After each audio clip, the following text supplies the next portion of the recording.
Tristan? There you go. I also That's it. know that, just as an aside, I know that when Steve Jobs was working for or started up Next, he used to get really angry and scribble on a whiteboard behind him when he was yelling at his staff about things. Oh, really? Oh. And Tristan, you know as well as I do that some of the best innovation teams in the world start with paper prototypes. It's true. Yes. Yeah, paper. So I just want to remind you of that fact. So instead, so you don't downgrade and denigrate pen and paper technology. There's some $50 words in there, Alan. My. Yes, no, but people are allowed to use whatever format of recording of this they wish. We will not judge anyone using pen and paper. Obviously, my desk is full of scraps of paper, so I am not one to talk.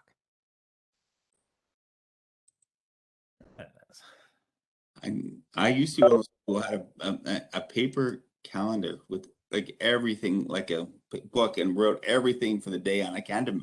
When I look at my Outlook calendar and the color coding and the blocking stuff, I don't know how I used to survive just in a calendar notebook. Well, Alan, it was the 50s, right? So, you didn't have much options. If I was in the 50s and you're a decade older than me, so then what does that say? Well, in the 40s, I was creating innovation even then. You were making innovations for the war efforts when you were in preschool, right? That's it. That's me. Use paper. It helps out the war effort. Yeah. Any of you guys ever see the movie Passchendaele? Where there's a guy that walks into one of the military offices and he shows them this $1 million, or what he thinks is $1 million invention to end the First World War. Oh, And the that's guy, cool. and the officer, I don't know what his rank is in the movie, but the officer just looks at it, he's like, fantastic, we'll call you. He looks at it, throws it out. It's a practice still used today. I hope Dale never does that when all these brilliant students walk into his office or his virtual office with their great ideas. That's it. Thanks. I figure I throw it at least 50% of the good ideas. That way I know that they're unlucky, and unlucky people never succeed in business. So that's it. That's it, right? You're doing them a service. You've honed this philosophy down, right? So where's that from? Is that The Office? Where he takes half of the applications, the job applications, and throws them out. Yeah. Oh my God. Yeah. There was another one. Someone was just reminding me about another sort of an office type thing where I think people run around in front of Steve Carell's office with like a clipboard. It makes them seem busy or something to that effect. I don't remember exactly what it was, but it was genius. All right. Well, you know what? Should we get started? Yeah, for the people for sure. that came on time. So let me begin first by, there's a long history that has brought us to be on this land, and at NATE we seek to learn from that history and the lessons that have come before us, and to draw on the wisdom of Canada's first peoples who have lived on this land from the time immemorial. Through this land acknowledgement, we have an opportunity and responsibility to reflect on the impacts of colonialism historically and currently. Only through learning can we move forward in truth and reconciliation into a better future together. I'd like to welcome everybody today, and particularly welcome Tristan and Alan from Startup Edmonton, who are going to take the lead through this session and are going to be open to questions throughout, or just at the end? Throughout. All the way through, okay. anytime. All the way through. So if you have a question, either put your hand up or just unmute or put it in the chat. I'll monitor the chat. So over to you guys. Awesome. Thank you so much, Cecile. It's absolutely a pleasure to be working with Cecile here with this class today. We will be going through, obviously, as the screen says, our Business Model 101, but first I'll just introduce myself a little bit. So my name is Tristan Ham. I'm a program facilitator at Startup Edmonton. I've been doing it for a little while now, and it's just been absolutely fantastic. My background is in lots of human services and social work, in all over the map, actually, lots and lots of stuff, but most particularly in working with adult learners. And it's just been my passion throughout my career, which has spanned decades upon decades. This is not hundreds of years upon hundreds of years, like you used to introduce yourself. I had to tone it down because then people started to get suspicious and they started to call, Canada Revenue, and it started to get a little awkward. So, yeah, now I've had to just sort of change it a bit, But it's been most exciting thing about this whole role is to be able to connect with phenomenal entrepreneurs, people who have just an idea and just really want to know where the next step for that idea is going to lead them. And that's precisely what we do here at Startup Edmonton. I'll talk about that in a little bit, but I'd like to throw it over to my colleague and personal bodyguard, Alan Wayne. As my life dream was not to work at Startup Edmonton, was to be Tristan's personal bodyguard. A huge welcome, and it's great to see some familiar faces, and really glad to be back again this week. I'll be supporting Tristan in the chat, answering questions. You can message me directly about your ideas that you're working on. I'd love to learn more about the journey of what you're working on. My background's in education, so I know this world of college, university quite well, and also working with a lot of work with not-for-profits. One of the things I enjoy doing, I might have said to you last time, is I love doing coaching for nonprofits and NGOs here in Canada and overseas. Spent a month this year in East Africa, which was an incredible experience, doing some work with some volunteer work with some NGOs.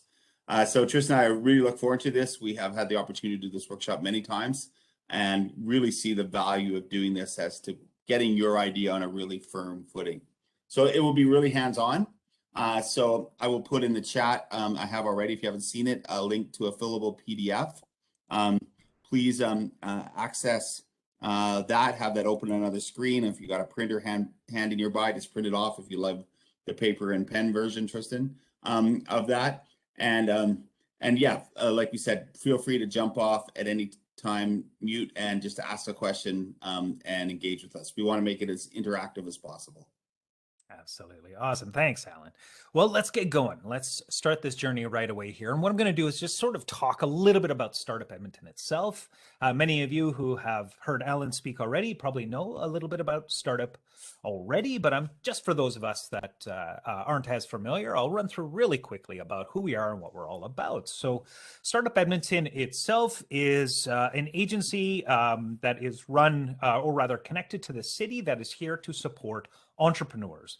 It is here to support the not just the tech ecosystem, but just the founder ecosystem itself in some fashion or another. And we do that in a number of ways. And one of the first ways we do it is by fostering that community. There is a community of founders and entrepreneurs, even here in Edmonton, that are thriving, that are supporting one another, that are lifting one another up and really helping each other find the best resources, the best connections, and the best advice when it comes to starting your business, no matter what stage you are at. And the ways that we support that community is by creating, at the moment, virtual online events like meetups, like community coffees and other social events, and particularly our Startup Week, which is happening the week of the 18th of this month, which is a massive celebration of amazing founders, of people who already are in the ecosystem making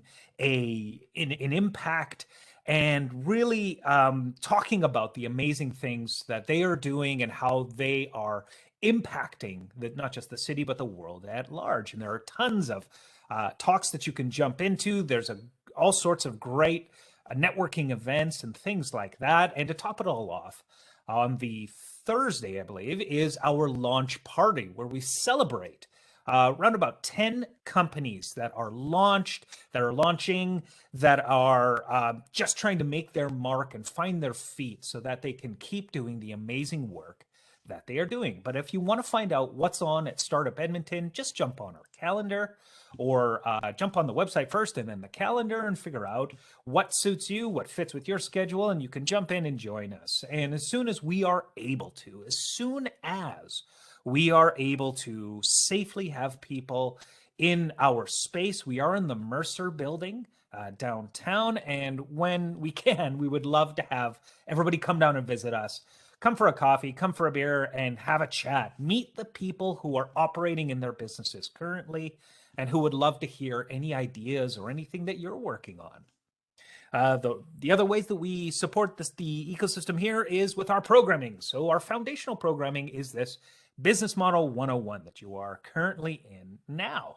And this is just the bare bones foundation of if you've got an idea, if you've got something that you think would be really interesting, it's a way to figure out how to slap that on a one-pager, the old lean canvas, and figure out what steps next. Where do I go? How do I climb this mountain? You really, really need some kind of handhold to get you on that bit of a journey. And so this is precisely what this workshop is for. It's also really, really good for taking an existing idea, a little piece of innovation that you want to apply to a company that's already around, and you want to make it better. Either a company you work for or an industry that you're familiar with or whatever it is. That's how versatile this document is. Now, the next programs beyond Business Model 101 is our Discover and Validate series. This is the next logical step. This is where we go and we figure out, okay, who are the best people to talk to? Who's going to potentially be your early adopters? And who's going to be most excited about your idea so that you are talking and getting feedback from the right kind of people that can validate if this idea that you have is something. If there is actually people who would want to pay some money for it or who would like to support you with this idea. Beyond that, we have our Build, Test, Learn series, where we explore now the product in some way, how we can create the very first and clunky version of your product, whatever that may be, a service, a piece of software, a piece of hardware, a hat, a sock puppet, doesn't matter. We figure out what precisely you can do in order to get a version into people's hands so they can start giving you feedback right away. And so that you can understand if you're on the right path or not with your product, if you're building the right classification of product. At the same time, we also build the foundation of your business as far as thinking about metrics to track, thinking about team that you would need to add at some point, thinking about what is the whole journey of your customer going through the life cycle of your business, of your product. And we really dissect that and figure out, okay, are you missing anything? Is there any gaps? Is there opportunities that could enhance someone's experience when going through using your product? And the third program that we have connected to this is our market sell pitch. At that point, you're a bit more secure. You understand your product market fit. You really understand your early adopters, really understand how you're going to make money with your business and what you really need next, because we're going to develop your sales process. We're going to develop your marketing strategies. We're going to explore what it's like to start to tell the story of your company. And it would blow your mind how many people struggle with the ability to tell the story of their company. And it's sometimes it's not as simple as, oh, this is what I do. There's a way to go about it. There's a methodology. And especially we explore how you are going to tell that story in the form of an investment pitch. So we construct that over the 5 weeks. And at the end of that, we present it. We get used to talking about our company. We get used to telling our story. The final program that we have connected to startup at the moment is a program called Propel, and that is a pre-accelerator program. So we prep you, we connect you with all sorts of amazing experts that are working in the industry, and they help you figure out the more nuanced pieces of your business, figuring out your data rooms, figuring out your financials, figuring out all the ins and outs that's going to get you ready for possible investment or possible next stages of your business. Now, the last way that we help out the whole ecosystem here is connecting you to mentors. Now, that could be mentors as far as legal advice. That could be accounting advice. That could be IP advice. That could be product advice. That could be connecting you with just mentors who are founders themselves that can help guide you through maybe any pitfalls that you might encounter. It could be connecting you with possible partners. It could be connecting you with possible co-founders. It could be connecting you with possible customers. That's the level of connection that we try to really uphold, and the networks that we give you access to when you are in our programming. So now that's just a brief, really simple, brief understanding of what Startup Edmonton is. The best way to find out is really to connect with one of us, and I'll talk about that afterward. Later in the presentation, I'll let you know how that's possible to go and connect with us. But Startup Edmonton itself also has a niche within it. We have a bit of a niche, and that is we work with tech-enabled businesses. Now, tech-enabled can mean a lot of things. The way that we contextualize it is tech-enabled businesses are using tech to help scale and grow their business. They're using unique and interesting tech to automate their processes or really reach customers in ways they wouldn't be able to do in traditional ways. If you're not sure, really, if you fall in those categories, come and talk to us again, and we'll figure out if maybe tech can enhance your business or could be added to your business to make it so much more streamlined and so much more accessible for the people who would really be most excited about it. Now, today we're going to have a look at the lean canvas here. We're going to explore that ad nauseum. It's going to be fantastic. We're going to do it in real time, which is always fantastic. And then later, I'm going to talk to you about all that post-workshop support that we're able to provide to you.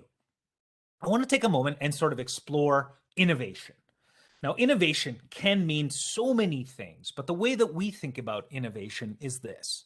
So it's about responding to change and solving problems in a novel way with a focus on continuous improvement and thinking outside the box. Anytime someone has an idea about an existing business, anytime someone has an idea about making someone's life better, more convenient, more profitable, save them money, is innovation. That's the core of what we do and what we are. And that innovation is what drives us to explore new tech, new possibilities, new mountains to climb. And so that is absolutely our mantra, our guiding principle is to always chase that innovation and explore it as much as possible. Now, the way we do that initially is precisely what you're here to do today, and that is explore the old lean canvas here. Now, the lean canvas originally was created by a guy named Alex Osterwalder, who called it the business canvas. And it was later refined by a fellow named Ash Moria, who then refined it and made this lean canvas. I think he even has different variations and different versions of it, but this one is the most accessible, the easiest to really comprehend and use right off the mark. Now, the lean canvas is a living document. Right? We don't fill it out and forget it. What we do is we constantly are referring to it. We are changing it. We are iterating on it. It is holding us accountable. It is driving us forward when the business becomes a grind and revealing gaps in our business model so that we can understand what we need to pursue, so that we understand that we need to go and find out if our assumptions are true or false. Because just about everything we slap on our canvas at the beginning is a guess, is an absolute guess. We don't know, we assume. We assume that our customer is going to behave in a certain way, that they're going to be excited about a certain thing, and then we get off our butts, we get out and we find out. We actually go talk to people. We figure out if these assumptions, if this guesswork, it's something that really has some validity in it. We want to prove if it's true or false. Now, to do that, we need to adopt a bit of a mindset. And that mindset is that of a scientist, right? A scientist looks at data analytically and figures out if this data is telling them if something is true or false. We need to keep that mentality throughout the entirety of running our business so that we are not being biased on the data, so that we are not fooling ourselves into something that may not be true. So we adopt the scientific mindset and we apply the tools in a very scientific way. And one of the tools that we use for our scientific analysis here is the old learning loop. Now, this isn't rocket surgery. I'm sure you've seen stuff like this before. It's not super complicated, but I'll walk you through it really, really simply. So at the top, you've got that green arrow. It's our focus, right? It's an aspect of the lean canvas. It's one of the boxes in the lean canvas. Now, from that box, we take our guess, our assumption, and we create some kind of test for it. We build a test. At some point, that test may be about the product, but initially, we're testing the problem. We're trying to figure out what we are going to prove or disprove.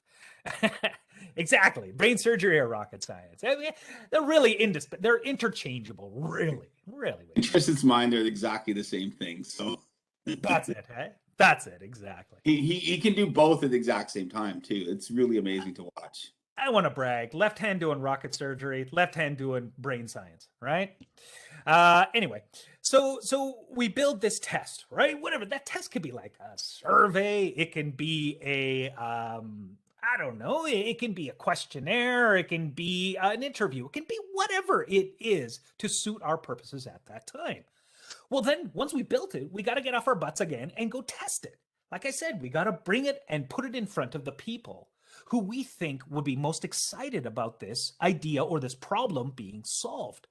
We get their feedback, we figure out their impressions, we get all that good, yummy data, and then we apply it, that learning to the idea, and it either validates or invalidates. It's true or false. If it's false, man, we go round and around and around and around that wheel until we could figure out what we need in order to move forward in our canvas, move forward in our business. And let me tell you, we apply this concept at every single stage of your business. We never, ever, ever stop talking to people. Ever. We are constantly seeking feedback. We are constantly testing. We are constantly listening to our potential customer so that we are not lagging behind, so we understand their needs, problems, barriers, idiosyncrasies, buying habits, values, whatever. We want to understand our customers so well that they think we're one of them, right? And this is a great tool to do that. I like what Ash says about the old canvas here as a way to capture your business model in a portable one-page diagram. The lean canvas is a perfect format for brainstorming a possible business model, prioritizing where to start, and tracking ongoing learning. Man, this is the plan before your business plan. And Christian has a question there. Oh, sorry. Christian has a question for you there, Tristan. My chat is terrible. It's really hard to see. Oh, he's got a hand raised. Sorry, Oh, I just raised my hand because I didn't want to interrupt you just while you were in the middle of talking there. When you're talking about this lean model canvas and you're talking about constantly interviewing and asking people questions, is this something, because I just discovered this program and I would have never thought about being an entrepreneur up until I applied to do this program. But is this something where you could have done it in the past? Like you could have been sitting on an idea for years and years and years and you just didn't know who to suggest it to. You were asking questions. You said, well, what if we did something this way? What if we did something this way? And you were gaining that feedback from people along the way. Absolutely. Yeah. It's not necessarily a new concept, but for sure. It is something that at any stage you should be pursuing this kind of information. You should be talking to people, interviewing people. Absolutely. And if I'm understanding correctly, if you've got an idea that was in the past, were you asking if it's too late to now maybe apply these principles to it? No, not necessarily. I think it's just I thought about the idea that I was pitching for Blue Book was an idea I thought about years and years ago, but I just didn't know who to pitch it to and how to take it further until I entered into the program and people actually started walking me through stages on how to get like coming to these things and seeing how people walk through these stages and whatnot. And then so I was wondering just more so if I went and I asked people about these ideas a few years back and I gained some insight, gained some feedback, can I still use that? Or do I have to start the process again from zero? I got you now. Yes. That data is still really good, but you're right. It's not as current because the whole ecosystem is different. I mean, the way we do business now, thanks to good old COVID, is so much different in that way, in the way that people interact, the barriers that people now interact with, and especially the technology that's available. So I wouldn't get rid of that data by any means. I think that's still really good and valuable, but I would want to update it. Absolutely. Because we don't know what now is existing in the world. People might have been operating from a place where they didn't understand what was out there and available at that time as a point of reference. And so updating your interview data now would be extremely valuable, I think. Yeah. Yeah. Okay. Thank you for the answer there. Yeah, absolutely. Great question too. And we actually explore this a bit in some of our programs. And thank you for bringing that up. Is sort of the relevance of something that we would call research versus experiments. That kind of concept. And what you've got is some great and valuable research, but what we want to do is make sure that our experiments are current.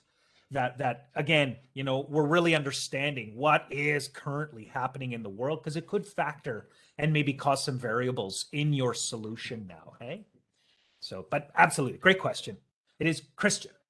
Yes, awesome. Yeah, so we're gonna look at a quick video here. We're gonna talk, or we're gonna get talked to. We're not gonna talk to him. It's a video. We can't interact with him. It's a fella named Steve Blank. He is an absolute brilliant support for entrepreneurs. Highly recommend following his career, trying to contact him, hanging out and going through his garbage. He's a lovely man. So we're gonna take a look at that. If this works.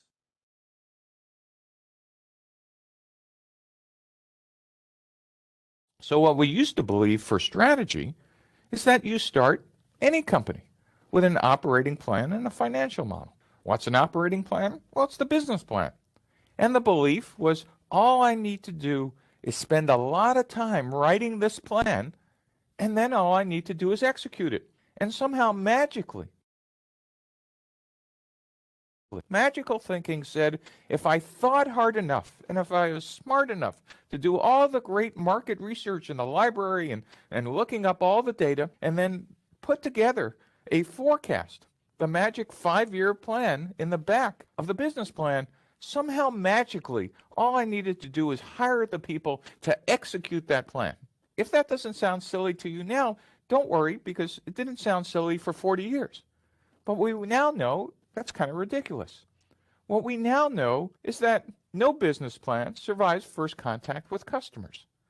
The first year or so in a startup is completely unpredictable. What you think you're doing on Monday turns out to be completely wrong on Tuesday. And on Wednesday, you discover something new. And on Friday, you're almost out of business. But on Monday, next Monday, you get sold for $1 billion. A startup is an incredible roller coaster, unpredictable series of events that there's no way you could put together in a 5-year plan. Yet somehow investors and educators thought that maybe we could just teach you how to put this all together in a nice spreadsheet. No one ever noticed that the only other people to do 5-year plans were these guys, the Soviet Union. And we kind of know how well that turned out as well. Though, much like the fallacy about business plans and financial forecasts, that lasted for about 80 years.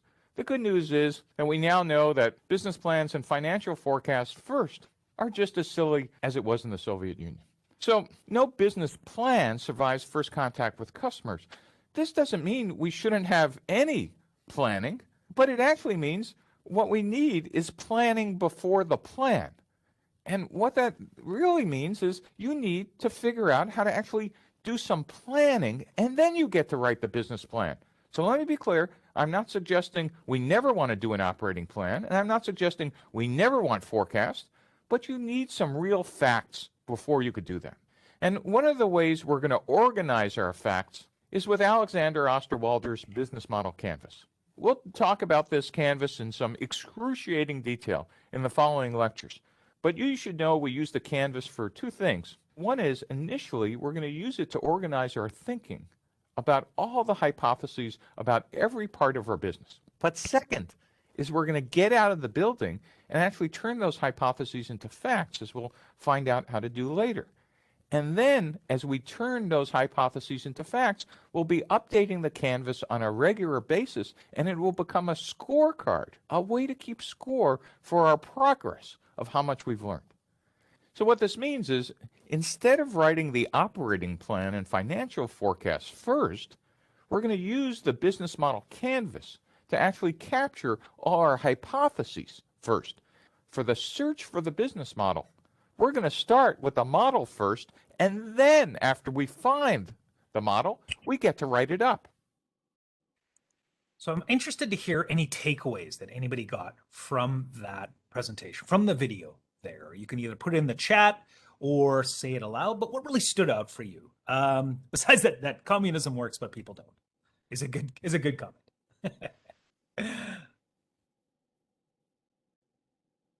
What really stood out for you folks?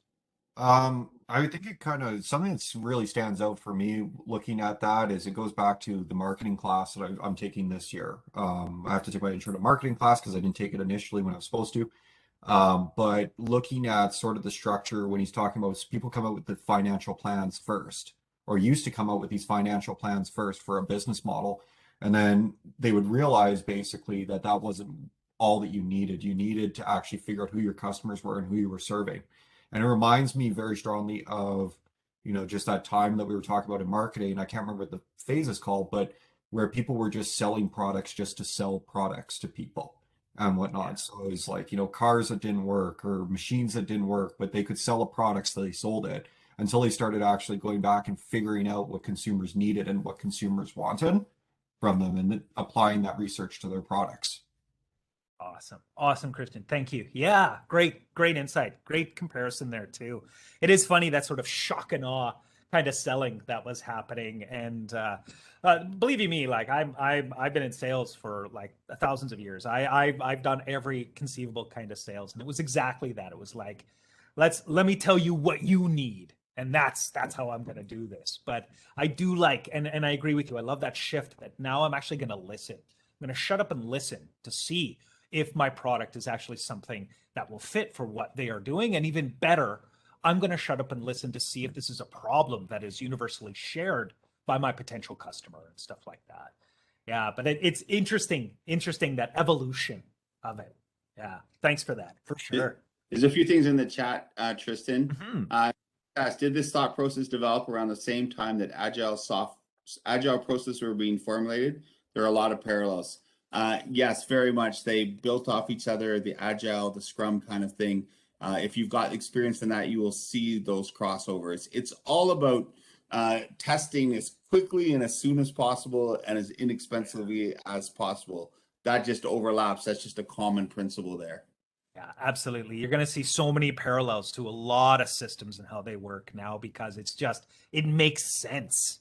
That kind of breakdown of how you're going to approach something. And I love what you said here too, Cecile. A plan is ever changing and evolving. Therefore, a 5-year plan is useless. Absolutely. 100% agree. You know? And I got one other comment, Tristan, that said simply, see a need, fill a need. There you go. Right? Is that the tagline for Robots, the Disney movie? It's great. See a need, fill a need. Yeah. I love it. I've got a 7 and a 10-year-old. I know all the Disney references. Awesome work. Excellent comments, folks. Yeah. 100%. Is this going to work for me? Here we go. And that's why I love the canvas at this stage. That's why it is so good. Is that we're going out, man, we are testing all these assumptions, all these guesses that we have about our problem, the market, our customer, all these things. We're going to do all this legwork as cheaply and quickly as possible, because none of us have a big sack of cash behind us that we can just pour into an idea until we figure it out. We've got to go lean. We've got to operate within our means. And what I love about the canvas too is we are obsessed with the problem, right? Here is a problem. And let me tell you, every single business in the world is solving some kind of problem. Doesn't matter if it's a video game, restaurant, a piece of software, a service, doesn't matter. Every business is solving some kind of problem for someone. Right? And so we become obsessed with that. We live, eat, breathe, sleep that problem. And that's, if we go with that intention, then we're so much more receptive to understand how people are best want this problem to be solved. Yeah. Christine, what if you were also a customer of your own idea? Yeah. You worked in the field and are proposing a new idea to fix? Absolutely. Yeah, that's innovation. 100%, Christian. It is all about figuring out a better way to do something. And if you were operating within that company or operating within that industry, right? All of a sudden, you've got so much more availability of people to talk to and test with within that, for sure. And definitely, it might not be necessarily a problem that people recognize easily because they might be used to solving it in the ad hoc way they have. An example is I've got my phone, my cell phone, and have you seen the little rings that you stick on the back and you can, you tuck your finger in, you can hold it and stuff like that? I didn't think I had that problem. I wasn't necessarily aware that, man, I wish I had a ring on the back of my phone that I could just, handle it like a yo-yo. I wasn't thinking that. But if we look at it, if we blew that up a little bit, if I was watching content on my phone, I was holding it, I was, wedging it up against something, I was already trying to solve it in some way. I may not even be aware that this was a problem consciously. But through conversation, the person who invented the little ring, they would have had questions along the lines of, how do you consume content on your phone, right? What's it like? If you wanted to watch something or share it, or how's the grip on your phone when you're watching something? You might discover that there is a problem or a pain there. So for some products, you got to dig a little bit and understand how people are trying to solve it currently, and that can help them realize and reveal the possible pain that they are experiencing by solving it the way they are. But yeah, and you can definitely be a user of your own idea, but you are not your customer because you're not going to pay yourself for it, right? And that gives you really good insight too. But because you are maybe a user for it, you just got to be careful that what works for you may not work for everybody else. So that's why that discovery is so important, is going out there and just making sure that this solution that I hope is the right one is going to work with everybody's situation, kind of thing. Awesome question there, Christian, for sure. But now, once we've figured out the canvas, once we've really validated as much as we can, then we go out and write our business plan. This 30-odd page document, this beast of a document that is like, I don't know, is all full of all these predictions and assumptions and forecasts and all that kind of BS that people still desperately need, right? A business plan is fine. There is a purpose for it, of course. But how much easier would it be to fill out this thing if you were like, yes, I've talked to so many people. I know that 70% of the people I talk to are eager to purchase this at this price point. And so my financial predictions are going to be XYZ, right? How much easier would that be? So do yourself a favor and then really, really focus on that canvas to make sure that you can get as much fact behind your predictions as possible. Because then it's still full of assumptions, the dual business plan, of course, but then at that point, you're much more certain about the product that you are looking to produce because you've talked to your customers often and enough that you understand, what might work for most people, and then you can go forward and really commit to it. I just want to make sure I'm not losing anything here. Good. Katie, awesome. There's so much more to buckle in. There's so much more to talk about. It might have ended up buried in the conventional format of business plan with lengthy pages. Yeah, exactly. Exactly, because it seems like the next logical step. Oh, I've got a business plan. Oh, I need to write, or a business idea. I've got to write a business plan, right? That's traditionally how it goes. But it's just, that's too hard, man. That's too hard. And at that point, you're really pouring a lot of your time and money into that. Wouldn't it be great if you could get some little indicators that shows you are on the right track to give you confidence to pursue it? Absolutely. Yeah, the lean canvas is like a high-level overview roadmap, and the business plan is like the specifics. Absolutely. Yeah, 100%. Yeah, and I hope I'm saying that right, Katie. But I agree with you. It is. It's all about, okay, let's see. I mean, you can get quite specific within the business model itself, within the lean canvas, but definitely there is some real specifics that happens within the business plan. I'm going to show you another quick video here that's just going to give you a high-level overview about what we're doing. today. Oh, was there a question there? We good? Okay, nope, never mind. Oh, good.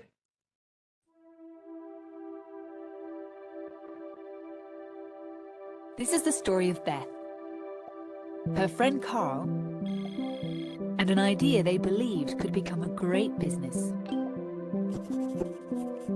It's the story of how they succeeded, and if you're an entrepreneur or anyone with a great idea, it could easily be your story too.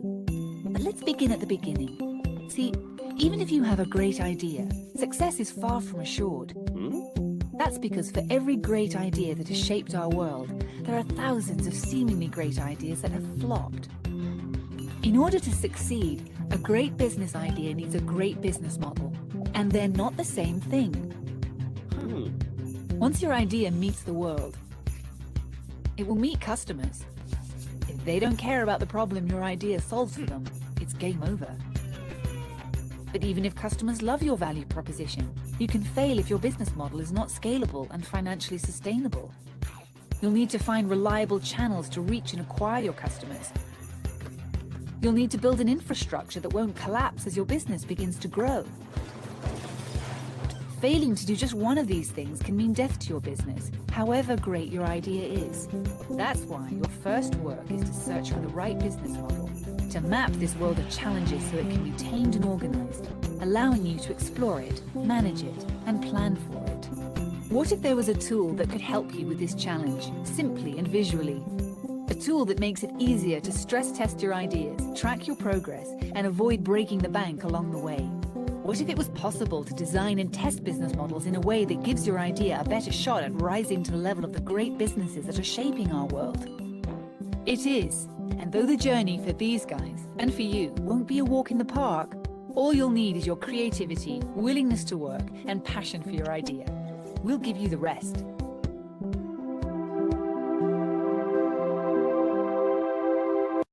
Strategizer is another fantastic support. They have so much you can access there. There is incredible resources within that. So please do check it out. Yeah, awesome. I'm glad that the video is showing you perhaps a different way to look at your business, because we're going to do that right now. Let's get started. Let's do this right now. Just a couple of heads up as we jump into this. Feet first. If you've got blank sections on your canvas, if you're filling this out and you find that you just have no idea what to put in one of the boxes, that's okay. That's okay. Maybe you got to do a bit of research, look at some competitors, maybe talk to some people to figure out what could possibly live in that box if you're not quite sure. We're going to think in the present. So no more than 30 to 60 days from now. The canvas is meant to set you goals that you are achieving, sometimes on a weekly basis. So we want to think here and now. What do I need to do right now? And so that you have at least some great actionable steps each and every week that you work on your business. And of course, we need to be customer centric. Our customer needs to live in the middle of the table always. We always need to be thinking about it from their perspective and then going out and figuring out if our assumption about our customer is true or false. They're the ones who are going to put their hard-earned cash into our pockets. So it makes sense that we need to think about them often. Now, the canvas itself is populated in this way. So starting with the problem, the riskiest part of your business at the moment, the problem, is this a problem we're solving? Is this something? Then we launch over to the other side. Box number 2, we figure out who our customer segments, who we're actually building this product for, who could potentially be our early adopters and things like that.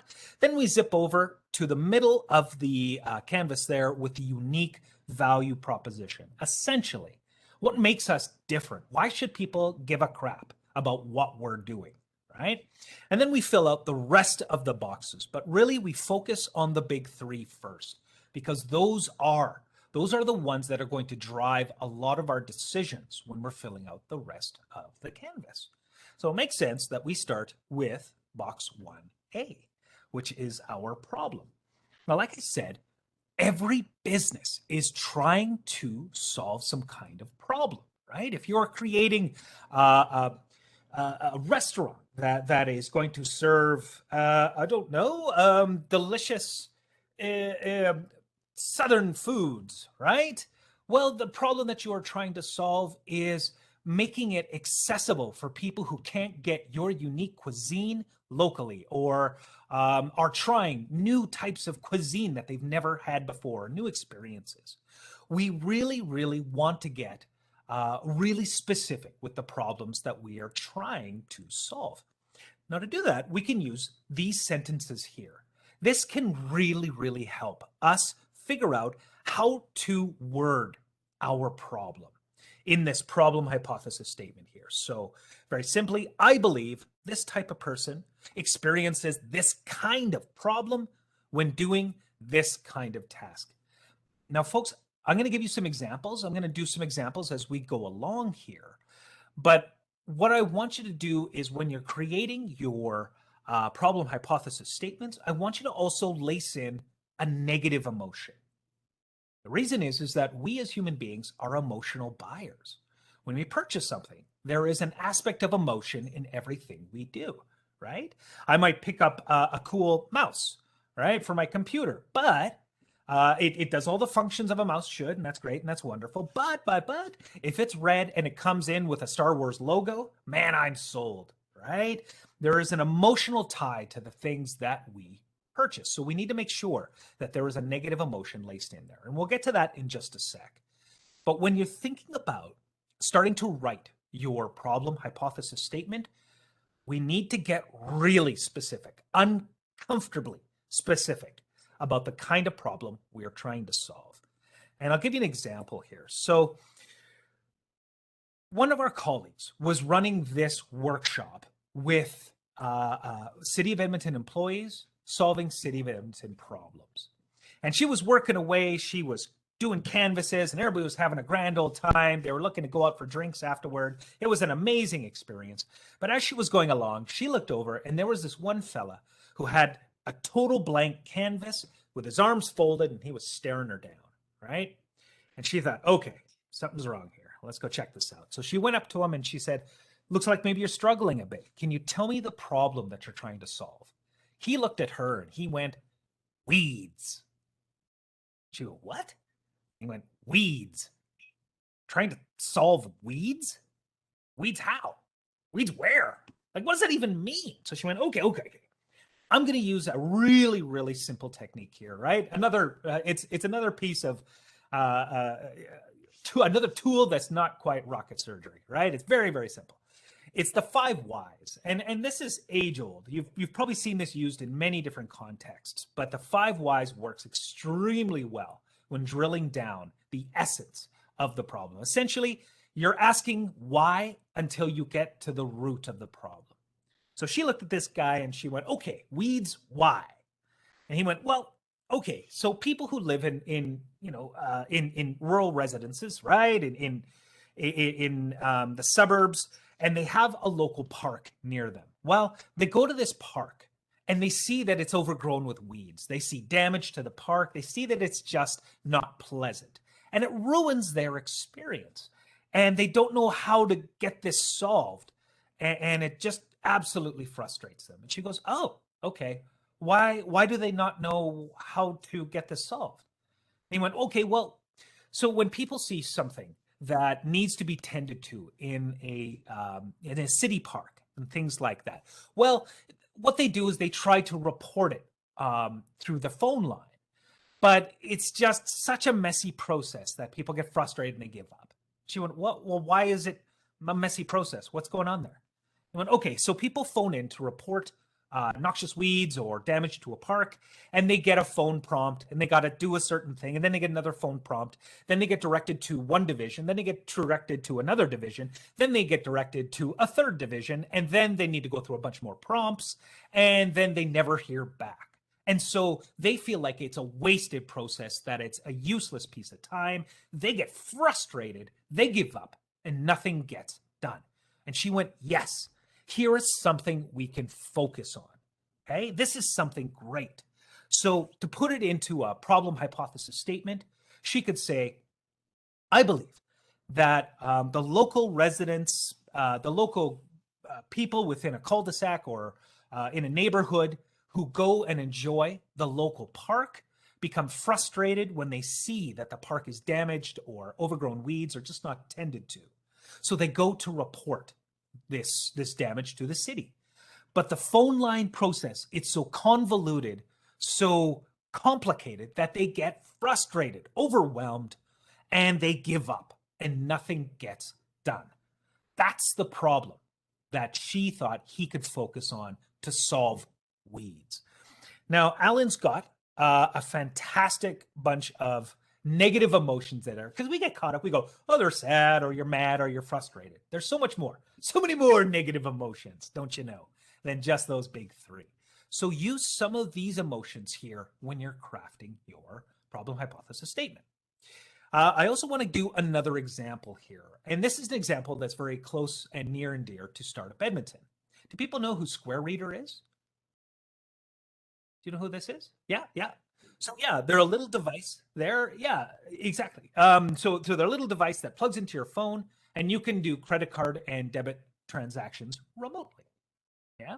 So they started out in farmers markets. That's where they first thought of where their product would be best fit. So they thought, okay, we're going to focus on farmers and people who are at farmers markets and focus on their problems. So they wrote, I believe farmers experience sadness when a customer leaves produce behind at a farmer's market due to lack of cash, right? So people don't have cash. And so the farmers are like, my produce that has a finite shelf life gets ruined. Then they took another variation. They thought about those small batch manufacturers, those folks that have a brick and mortar store, but also do the circuit, as it were, the farmers market circuit.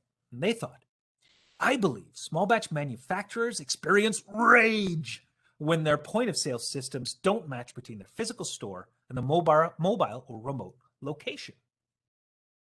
And so they're losing sales, and it's just they're having to retrain staff and things like that. Lastly, they took a perspective from their customer's customer. Now, do people know what yuppies are? You ever heard of this?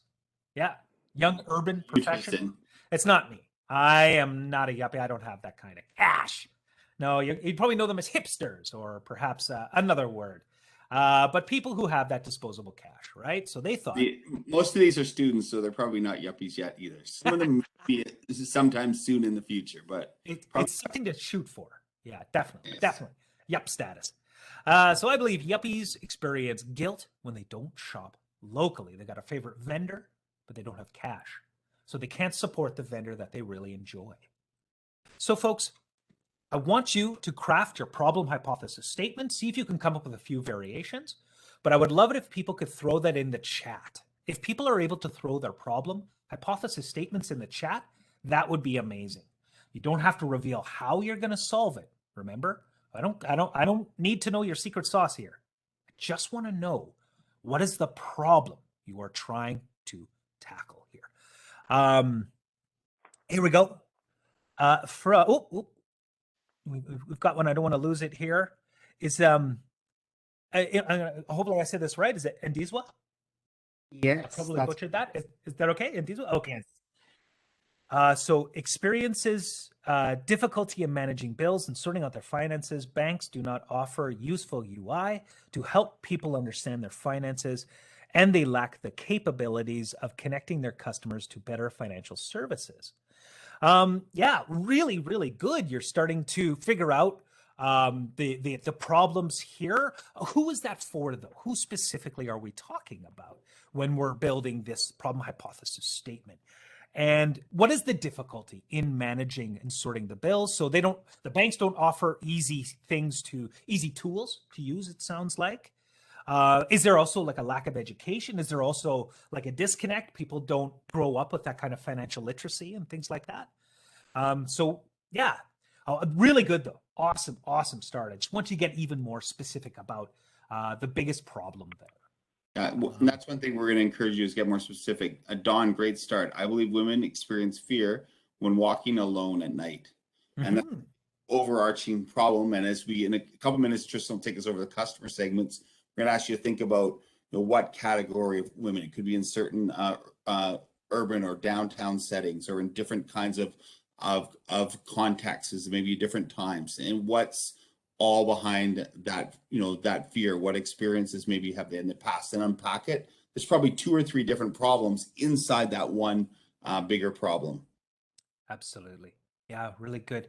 I thought I saw someone. Norman, did you have your hand up? Sorry. Yes, I had my hand up. Go ahead. Yeah, so the statement is disabled people suffer from self-pity and sadness when they do not have the freedom of mobility. Really good. I want to break that down even more, though. I want to figure out like why do they not have that kind of experience? The current sort of treatment right now is just not adequate enough. Is it that there's an emotional component to that as well? There are two things which are basically moving this. First is the affordability. Affordability. Boom. Yeah. Patients are not getting cheaper treatments in these days, especially the ones having paralysis. Yeah. Okay. So yeah, really good thing to focus on is the problem is there's not enough financial support or financial capabilities to make sure they're getting the right kind of treatment and the right kind of resources or tools so that they can gain some of that mobility back, perhaps, or something to that effect. So yeah, really nice focusing on maybe the financial. And that's it. What the great thing is, Norman, is you get to go out and figure out, like, is this true? Is it the fact that there's just not enough cash available to you for that? It might be, yeah, also I see technology in other countries, say, that are doing amazing 3D printed this or things like that, and we don't have that available, perhaps, and stuff like that, right? So really good stuff to focus on there, Norman. Well done. And Christian said, I believe store employees were scared and terrified when theft in Edmonton liquor stores skyrocketed between 2018-19, a record 290%. So wow. what I would say there, though, what you captured is where that problem got heightened or where the trigger to that problem was. So, I mean, obviously you can't go back to 2018-19 and solve the problem. That helps you understand your market and the source of that fear and that kind of stuff. So now go back and then put that problem statement in context today as a problem that you want to work on solving today.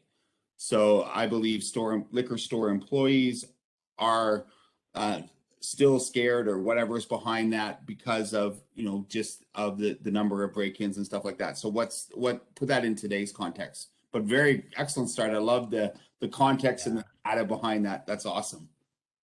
You get to figure out, is it a resourcing thing, an education thing? Is the anti-theft measures inadequate? Is it the store owners that are not providing enough safety for their employees? Is there not enough even like citywide deterrents? You get to figure out, okay, what's the root cause here? Why is that? Societal or the larger context or specific store context. And it could be different. I think there's quite a few different problems packed into there. And he said, and Tristan, didn't this happen? Were you complaining about your podiatrist the other day?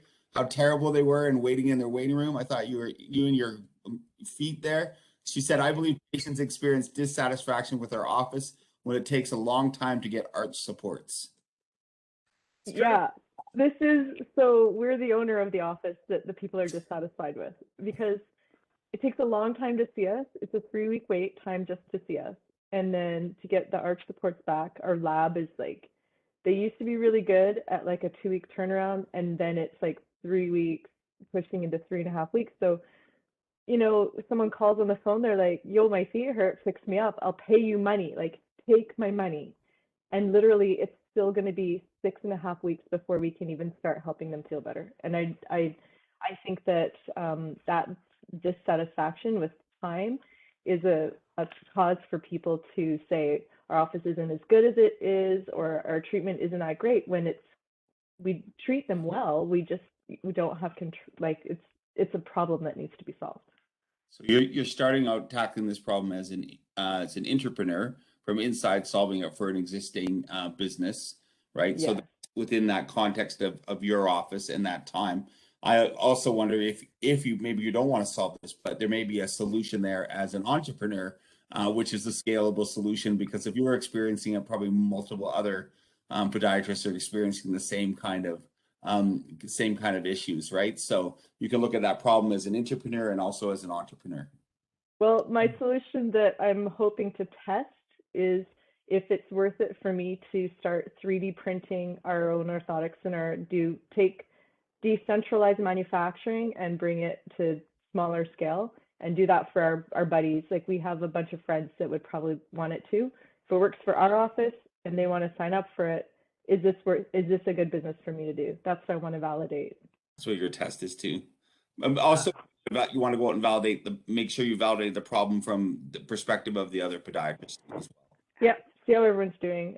I mean, labs are all stuck in the same problem. They've spent a lot of money doing heat pressing, and they can't add a whole bunch more machines to make you go faster. So just the backlog is just always going to be there unless they make more labs, which they're not. So is this our answer? I don't know.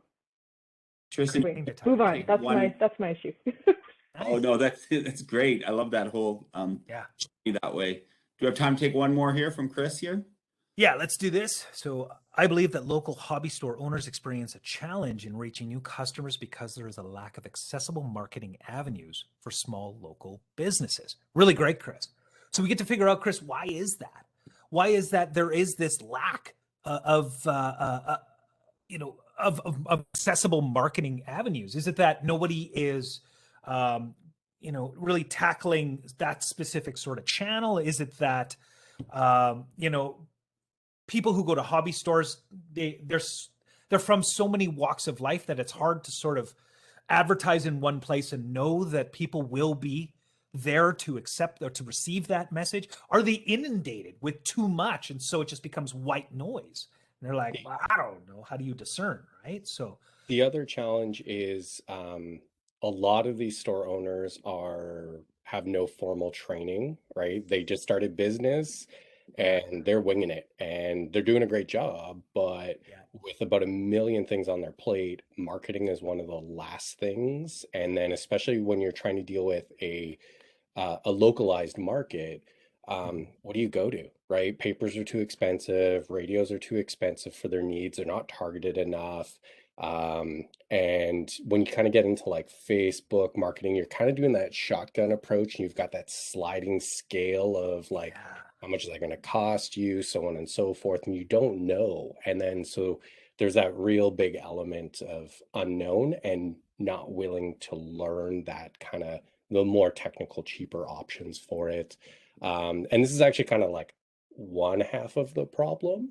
I didn't want to get into both of it, because this is the store owner problem, but then there's also the customer problem as well. So a great example, I've been into like hobby board gaming for well over 20 years. The store I ended up working for 5 years has been around since 1989. I only found them about 7 years ago.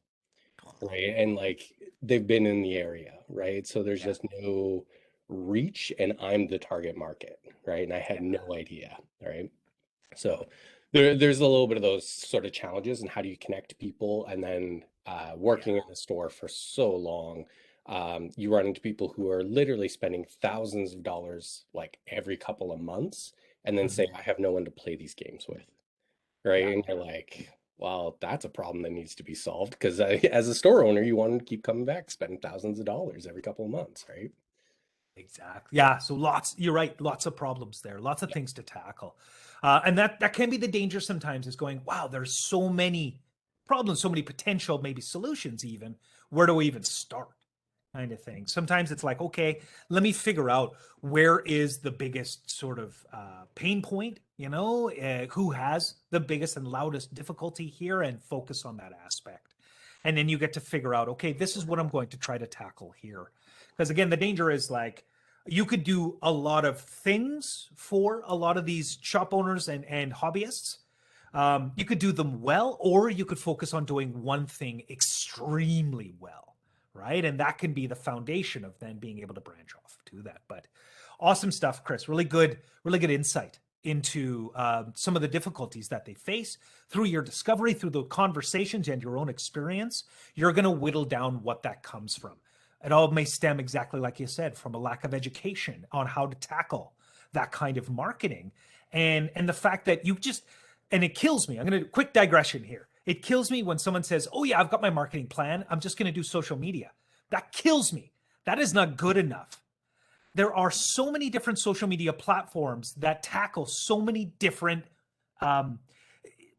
problems that are different voices that do different things. It's not good enough to say, oh, I'm just going to do a social media campaign. That is garbage. You need to know what the idiosyncrasies are for each of these social media channels, and then figure out which is the most accessible one for the people that I am trying to reach, and things like that. But yeah, sorry, I'll get off my high horse. Chris, that's awesome. Really interesting stuff. Cool. I'm going to keep on moving on here, folks. Alan can keep sort of commenting on these great problem hypothesis statements, folks. Really great stuff. Thank you for posting all this stuff. But now we're going to go and we're going to take a quick look at the existing alternatives here, right? Because your customer might be trying to solve this in some fashion or another currently, right? In Chris's case, if we're taking it from the hobbyists, people looking for people to play with, they're trying to reach out in Facebook forums, they're trying to reach out in meetups.com, they're trying to reach out in Discord, they're trying to find other avenues to find people to play with, and there's good and bad involved in that, right? There might be accessibility, but you might get caught with a whole room full of jackholes where it's not a good experience and things like that. So what we're going to do is just take a moment to think about how your potential customer is currently solving this problem, right? We got to think about all the ways that they could be, whether that be competitors or not. And let me tell you, competitors are great. We love competitors. Competitors tell us how they are reaching their potential customers, how they are structuring their revenue streams, how they are presenting value and giving you a roadmap on how you are going to blow them out of the water because you are paying attention to things they are not. And obviously, we want to list all the existing alternative solutions here. I love it. It's just exploded now, Chris. All the I love it. I love all this stuff. It's fantastic. I'm a gamer as well. I'm a huge tabletop gamer. So I was just showing off dice towers I made recently. So anyway, Nice. I could talk forever about it. I think I sent you a LinkedIn invite. If you want to chat about it after, we can. Oh yeah, Anyone who's just here, we'll be happy to chat. Yeah. As long as you take a look and take an interest in his dice towers, you'll be happy. oh, I'm on board. Yeah. We'll talk. So folks, with Square Reader, when they did their assessment on how people were solving this problem currently, right, they took a big look at their customer, right, and thought, okay, without their product, people at farmers markets were using ATM machines, right? So they were spending $4 to take out $20, right? So that wasn't too effective. People were using imprint machines. Do people know what imprint machines are? You ever see these? Yeah. They're big, yeah, that's it. Big mechanical things, right? Yeah. Really bad, really archaic. They were borrowing money from friends. I owe Alan at least $120 from all the delicious beats that I like to buy at the It's actually only $37, Tristan. Okay. Oh, because I also borrowed money from your wife. I hope that's okay. So I lumped you together. Should I keep it separate then? She's so nice. She probably just gave it to you and doesn't even expect it back. Awesome. $30 is what I owe you. I love it. This works out so much better. So obviously that comes with its own idiosyncrasies, or people just didn't buy. And potentially your customer may do nothing to solve it currently, and that gets really difficult. Or they're in something that is just really hard to convince them to do something else, right? It's really hard to get someone who is trying to solve the problem without spending any money at the moment to then spend money to have that problem solved. You need to be so transparent on the value that they get out of that so that they are convinced to take a chance to pull the trigger and actually spend money on your business. So folks, and if you don't know, that's okay. Take a guess. How is your customer currently solving this problem, right? Do you have competitors? And because it's interesting, you may not realize that you have competitors at the moment. And so doing that deep dive, talking to people might reveal some interesting things. Norman's saying right now the alternatives available, rehab, medication, and extreme cases, yes, steroids. Yeah, absolutely, Norman. So that's what you are competing against in a lot of ways. So your job is now to convince people of the value that you will bring when it comes time to figure out your solution. So folks, I'm going to keep moving here just for the sake of time, but please do fire your, if you know them, existing alternatives down in the chat here so that others can see. But I'm going to zoom all the way over to box number 2 here. And this is your customer segments. This is essentially, whose problem are you trying to solve? Now, at first, we take a broad look, right? Again, I'm going to use Chris's example because I love what he's solving here. So I'm going to use an example, but right. So in a broad customer, it's if we think of on the customer side, the the demand side, which may be the hobbyists. People specifically are looking for players of Gloomhaven, which is a brilliant board game, by the way. So they're looking for players for Gloomhaven that people can get along with, that maybe they're cannabis users, and so it's a bit more of a loosey-goosey atmosphere and things like that. But they're struggling finding the right kind of players for Gloomhaven that are cool and okay with using, like, with alcohol and maybe some cannabis use, right? So we get specific about who that potential early adopter or who that potential early customer is. And what that does is it makes it easier for us to go out and to test. We're going to do a little assessment here about their common needs, right? That need to meet with like-minded people who have open schedules so that we can do a regular gaming session. We think about their jobs to be done. Now, what that means is we take the perspective of thinking about our product as a employee. And what would someone hire our employee to do, right? So if Chris's product was maybe like some kind of matchmaking piece of software, where you can find common players and things like that, what would they be hiring his job to do? To make introductions to one another, to get to know one another before you pull the trigger for gaming, to set a really good filter so that you understand what you're looking for specifically, right? You think about those kind of things to get really, really specific about who your customer is. And lastly, you're going to start to think about common behaviors, right? What is the common behaviors that my customers are potentially displaying? Now, what it says there, that serving versus ignoring, there might be a group of customers that you are not seeking out right now. In Chris's case, it might be those Warhammer guys, right? And it's because it's a whole different sort of setup. It requires a whole lot more equipment and a whole lot more things. It might be a customer down the road, but right now it's too complicated. So we're going to focus on a specific group rather than all groups. And so if you have a group that you're going to ignore now, that's great. You can do that. But if you don't, that's still okay, right? The thing is about getting specific. Now, within that, you're going to start to look for indicators of early adopters, right? Those first customers that are going to be the most excited about your product because they know they have that problem, right? They also know that they are actively seeking a solution. So they're doing something ad hoc or otherwise to solve that problem in some way or another. And the bonus point is if your potential customer is paying for the solution currently. That's another great indicator that they are motivated to find a solution.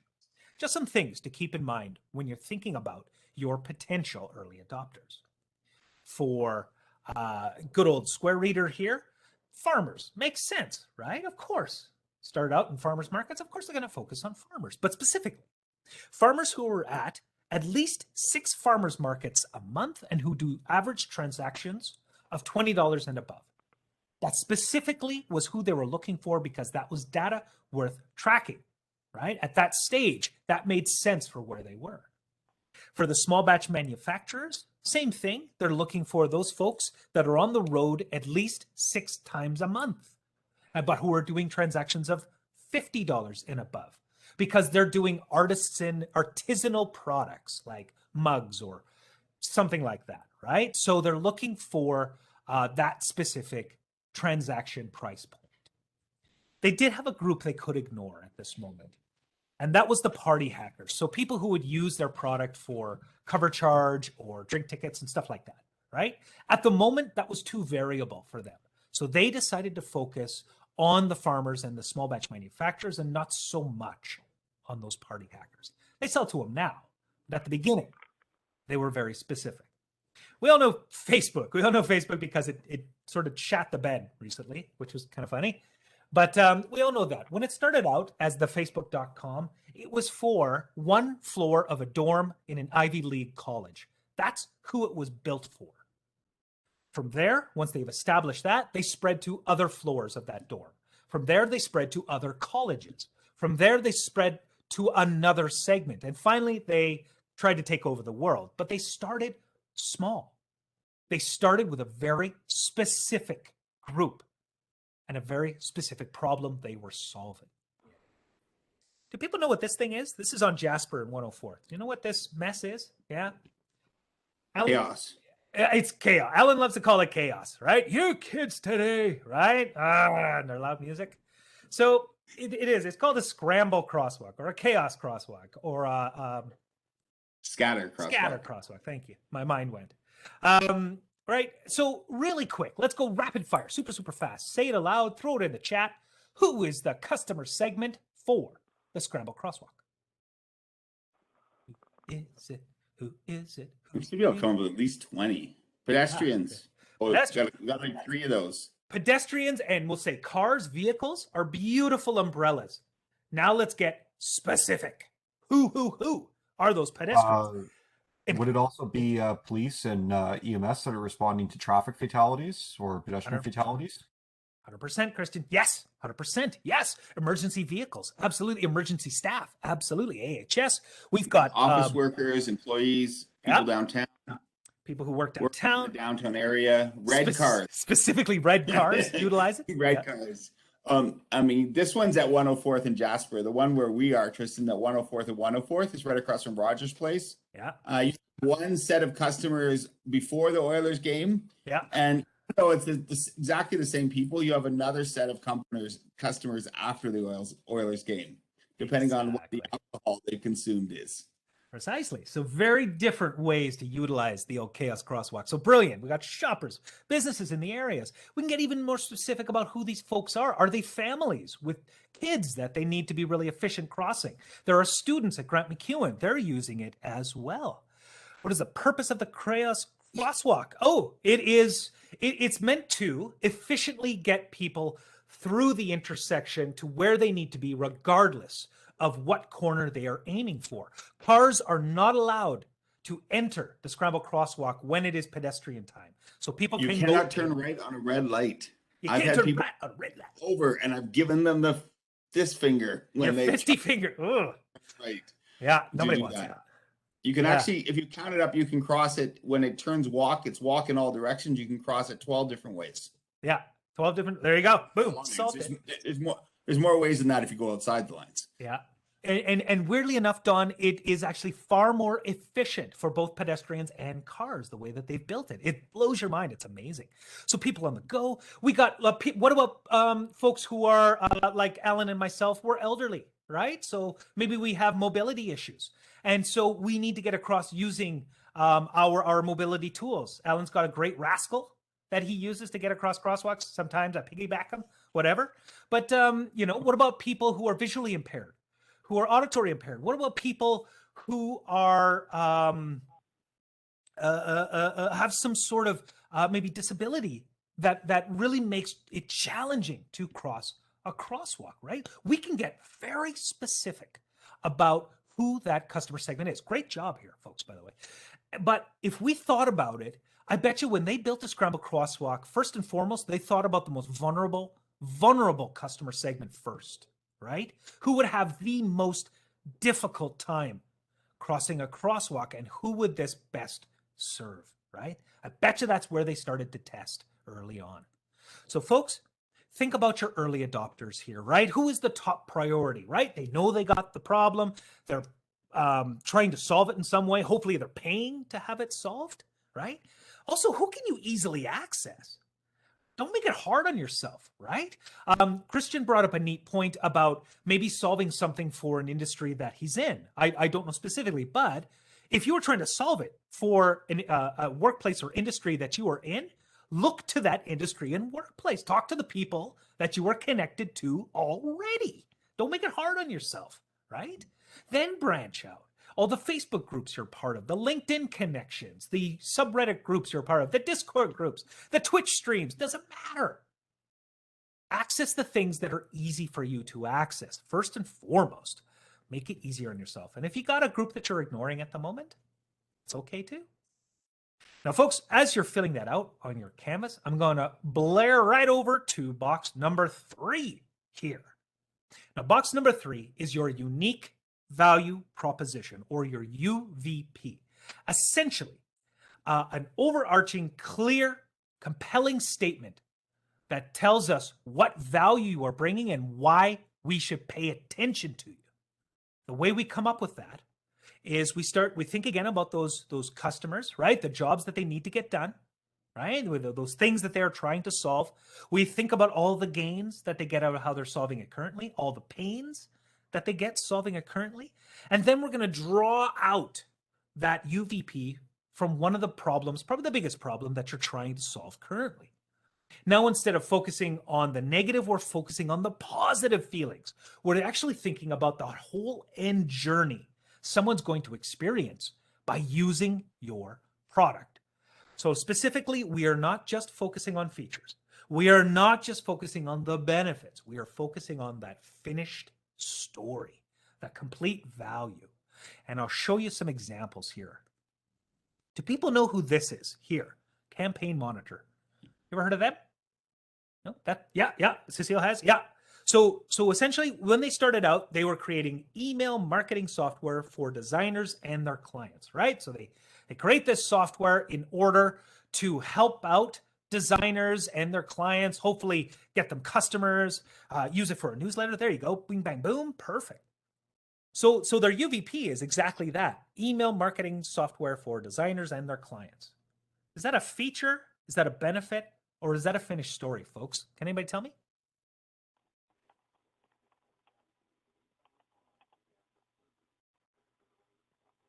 What do we think?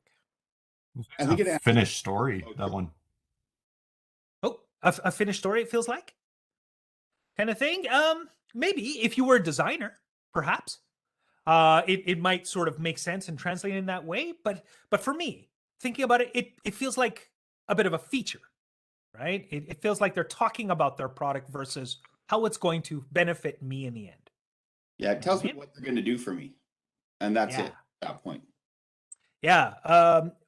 What is it called, sorry? Is the campaign monitor is what they are. Yeah. So for me, it feels like a bit more of a feature than really anything else. They did it again though. They refined it. And now they say, make your emails unforgettable. What do we think about that? Are all of Cecile's newsletters unforgettable? I hope so, right? Yeah, Isaac said it. Isaac said it's a benefit. I would agree with Isaac. It's a benefit. Yeah, I want my emails to be unforgettable. It's more than a feature. It tells me, hey, what the impact of my emails is going to be. But I think it doesn't go quite far enough, Tristan, to say what the finished story I want to create is. Yeah, I still don't know how it's going to, what I'm going to be at the end of this little journey of Campaign Monitor. I'm not quite there yet. So yes, to me, again, it feels a bit more benefiting. Then it did a third time, and I like this one, drive results with unforgettable email marketing, right? And it's like, okay, I get to understand more about what I'm going to get out of this whole deal. And it's a little less ambiguous for me, right? I know that my unforgettable emails are going to drive results now. So now, Cecile, I was going to say, Cecile wants people to take action from her newsletter. There's certain things she wants on to, events she wants them to sign up for. So this is her finished story. If you just read the newsletter, don't do anything, she doesn't even know if you read it. But if you sign up and you do the responses, that's why she's using Campaign Monitor. Then she knows it's driving results. Exactly. Does anybody know Walmart's UVP off the top of your head without Googling? She's already promoting her new newsletter. You better read it and act on it. Cheap stuff, lowest price. Cheap stuff blows, man. They're missing out part of it there. You, as your dream job of being a Walmart greeter, you know their UVP, don't you? I guess do. Oh, who said that? diversity, Say again, Norman. diversity in the product. That's one of their values, but not their UVP, right? So what is it, Yeah. Tristan? The UVP is spend less, live better. It's pretty good. I do want to spend less, and I do want to live better. It's a pretty good one for good old Walmart there. Does anybody know Uber's UVP without Googling? Alan, you want to do it in your best late night I voice? know it because I learned it and memorized it because you love Uber, Tristan, right? It's true. It's this. We'll get you there. The day Uh, yours. Rides Easy. made easy and affordable. Rides made easy and Yeah, that's affordable. what. Yeah, they have a few different ones for sure, right? Yeah. So I like that too, Norman. Yeah, easy and affordable. Yeah. get home. It's not affordable. Dan said it's get home while drunk. Well, it's not get home while drunk. Often.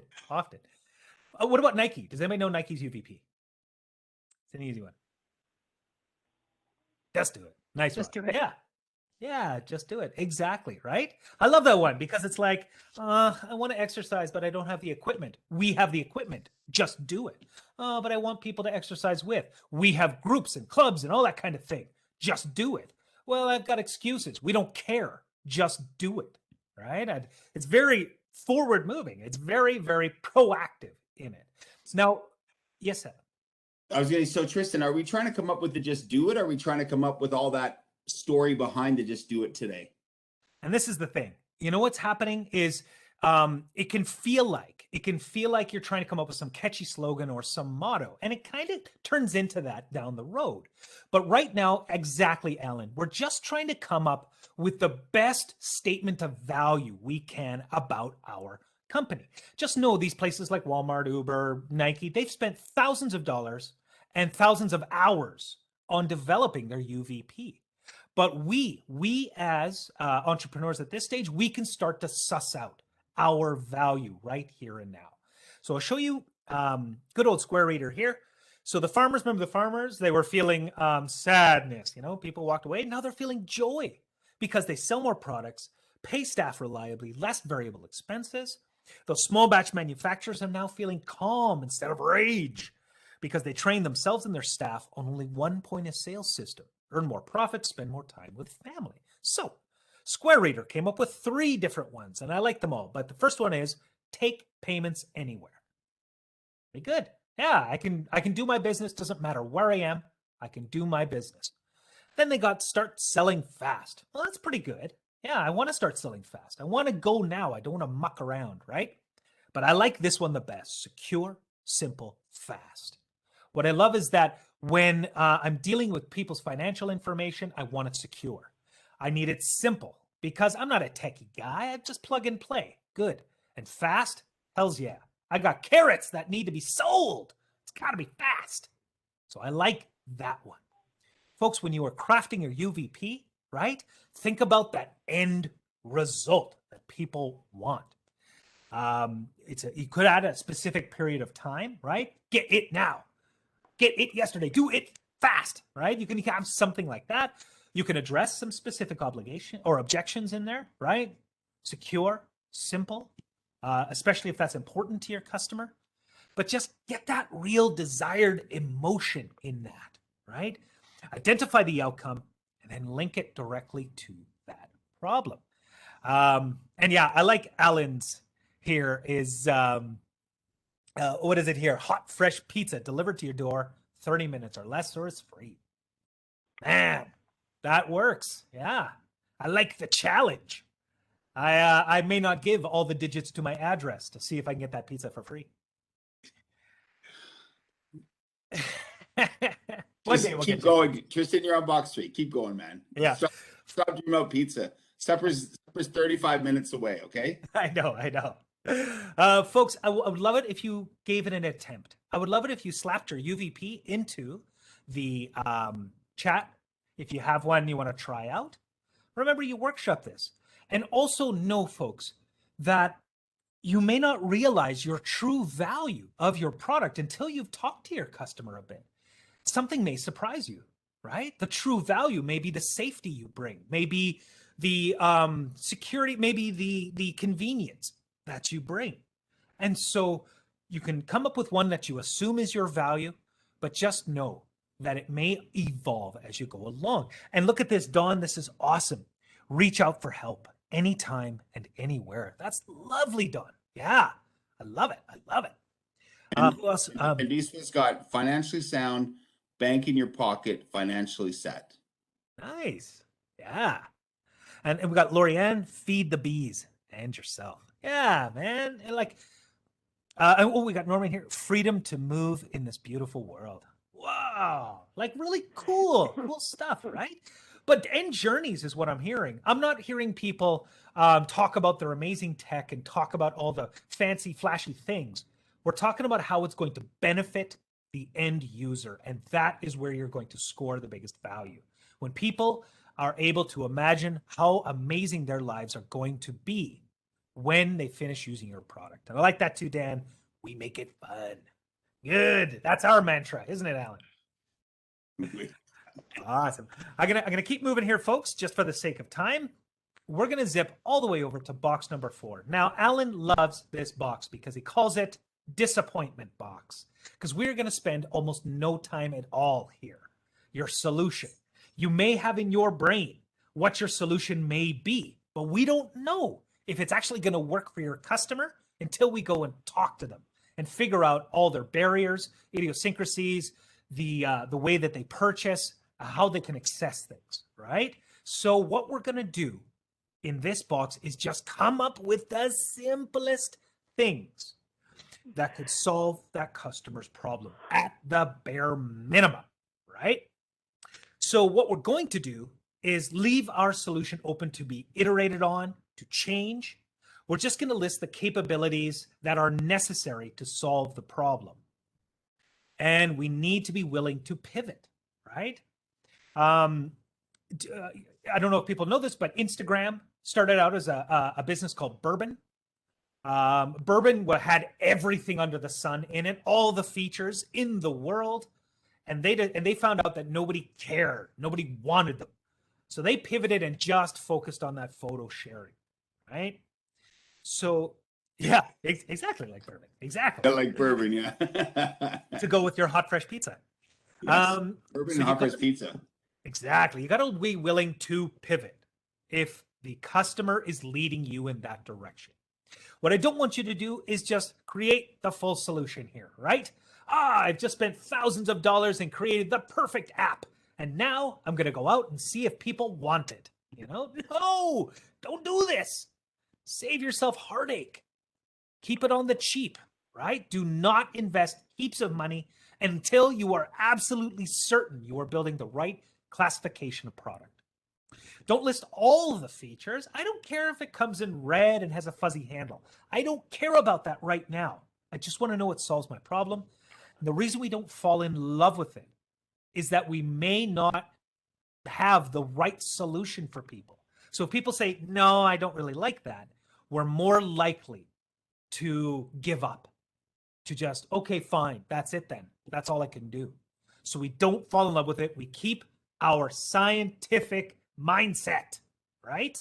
Look at it analytically. If we look at good old Square Reader here, they needed to build something and they needed to achieve something here. So they needed to build hardware to take an app or to take payment and an app to process the payment. That's it. That's all they knew at that stage.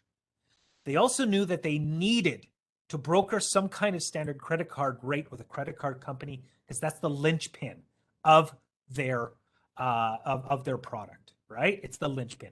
And absolutely, Katie, yeah, everyone's going to get these slides, by the way, at the end of this. We're going to give it to Cecile, and she will distribute it so you will get everything for you to digest when you want. Absolutely. So when you're writing your solution, right, what's the simplest thing you could solve the customer's problem? What are you going to build? What are you going to achieve? Simple, simple. You know that it's a piece of hardware. You know that it's a piece of software. You know that it's a service. You know that it's going going to be some kind of experience, because that's the linchpin, right? With Nikki, she knows that it needs to be something that's created in half the time that it currently is taking, at least maybe half the time, if not faster. Because right now it takes too long to create those orthotics, yeah? How that's 3D printed, maybe, who knows, right? Also, doctors want the whole thing to just be so easy they don't have to think about it. Like it literally needs to not cause stress in their life to switch a process. They are not interested in that. Exactly. Yeah. So it's got to be simplistic. It's got to be almost push button easy, and it's got to be far, far faster than what's being created now. How that's going to be made, what you're going to use, you'll figure it out. There's tons of technology out there. We'll figure it. Maybe it's made of armadillo shells. I've heard that's a good way to go. Probably not. Don't do that. Don't do that. I think the poor things are in danger. But who knows?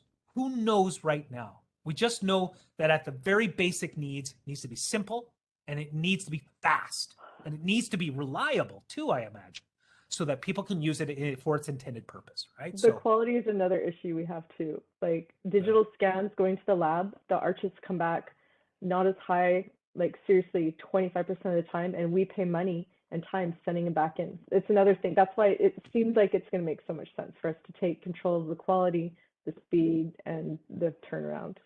Yeah. First you get the money, then you'll get the power, and then you'll get the but no, that makes sense. So you're going to come up with something, right? And verify that those are the 3 hotspots for your customers and such, which it sounds like. Awesome stuff. All right, folks. Whoa, we are motoring along here. We've got a sneaky 27 minutes left. We are going to make a lot of value out of that, because we're going to zoom now to box number 5. We're going to look at some channels. Now, 2 different channels live in this box. Channel number 1, how your product reaches your customers. Where does it live in the world? What kind of product is it? Is it a physical product like an orthotic, right? Or something like that? Is it something physical? Or is it a service? Or is it a virtual product, right? Like a piece of software or something like that. And how do people access it? What channel do they access it? Through a brick and mortar store? Or do they access it virtually, right? They go onto a marketplace. Alan, really quick, give me a physical product that's accessed in a virtual channel. Well, I think I see white trucks going up and down my street all the time, and packages left on people's doors. So Amazon is the one. You're getting a material good, and you're ordering it and getting it sent to your house virtually. Exactly. Also, some of those trucks are surveillance, Alan, by the way. Okay. Okay. What about a virtual product that you access in a physical channel?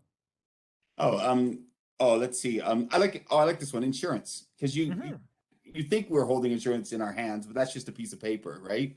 And physically, we're talking to our broker, talking to an agent. Though insurance is evolving. You see some of the ads now. It's changing, so it's becoming a virtual product that you can do on a virtual channel.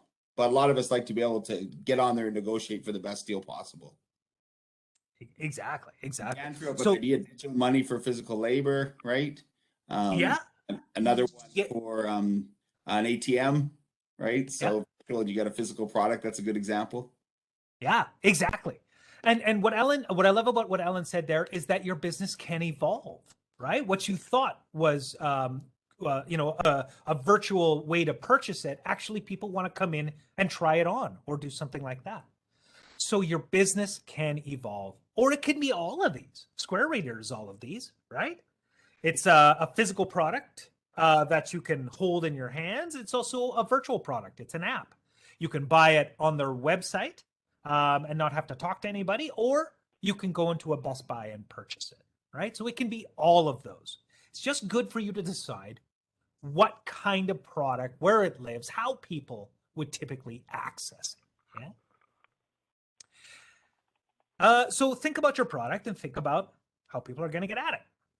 Now we're going to look at the next channel here. And this is simply how you reach your customers. At this early stage for a lot of us, we are just thinking about how are we going to reach people to interview, to talk to figure out a way to get our assumptions validated, right?